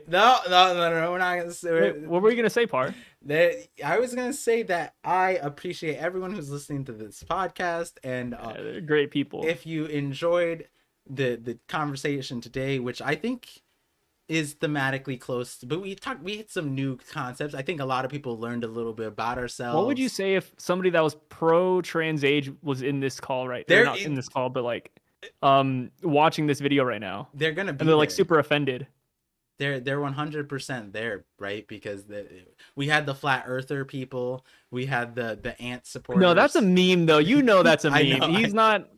I was gonna say. Oh man, we just like, the thing is we're creating like future enemies too. Like at the same time, we're compiling a list of the moment these people create a group, it's over. You know what I mean? Like, They're gonna come after us first. yeah, like we're gonna be enemy number one, and it's like, all right, bet. You know what I mean? Like we'll conflate all of these people to flat earthers and just like run a propaganda train on them. It's crazy. That'd be super dope. I'd be down for that. Yeah, we got all the ammo. The thing is, that's what these podcasts are for, ammo. I don't know what for, but one of these days, right? Like it's Yeah, gonna, hopefully one day you guys will be able to fight the good fight with us. We'll come and recruit you. yeah. Rise in the comment section. Rise up if you would support our world that If you we're are anti-trans age, yeah, let us know. yeah. Let your screams be heard, men. Actually, real quick, another side of it is like the ageist, like being ageist, like how like, oh, like, like I feel like certain people shouldn't be able to drive like certain age, right? Like, Yeah, or it's not necessarily age, it's like merit, like you should pass a test like again at like 60, then 61, I 62. agree with that. Like you should, like, or you end up like Joe Biden maybe shouldn't be able to drive, is all I'm saying. You know what I mean? Like, I don't think he does drive, to be fair. yeah, but like Ain't no way Joe Biden drives. the thing is he makes enough money to not drive, and he also has Secret Service who drives him around. But like there's a lot of other people who are in Joe Biden's boat who do drive. And then it's like, that's not a safe place to be. You know what I mean? Like, is that ageist of me? Yeah, I guess so, but it's also like, it Bruh, makes sense. who the hell would say, yeah, I wouldn't mind driving on the same road as Joe Biden? Yeah, no, I don't have a death wish. Thank you very much. Yeah. There, oh, on the thing, there was like this, People are gonna think we're super Republican just because we make fun of Joe Biden every other Tuesday. yeah, which is, I hope.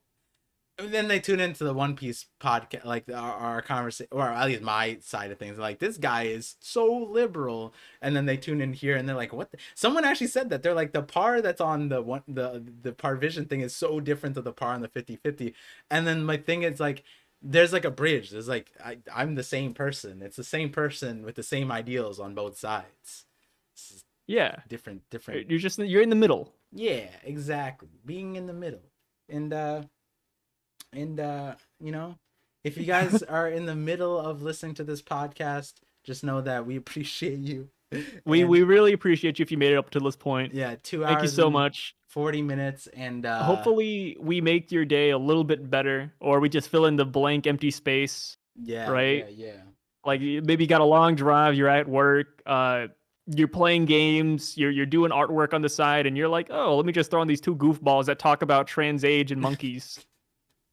I can't, like, not that I really like the president conversation that we had. I think that was like one of the The fun, like, just, president conversation's dope. yeah, like memeing and dunking on like all of these, like I feel like that's a dope series to do. Like, just meme and dunk on our past presidents. I feel like that'll be a good one. And we don't have to talk about it for the full episode, but like maybe that's like where we start off, or like maybe in the middle, or like something like that. Where it's Yeah. like, and so let's talk about President John Adams and his Chamber of Secrets. I might do that. I think next week, if I remember, I will look up one random president in history, and then I'm just gonna go off on them. Yeah, let's do it. Oh, wait, I think that'd be great. this is what school projects should have been.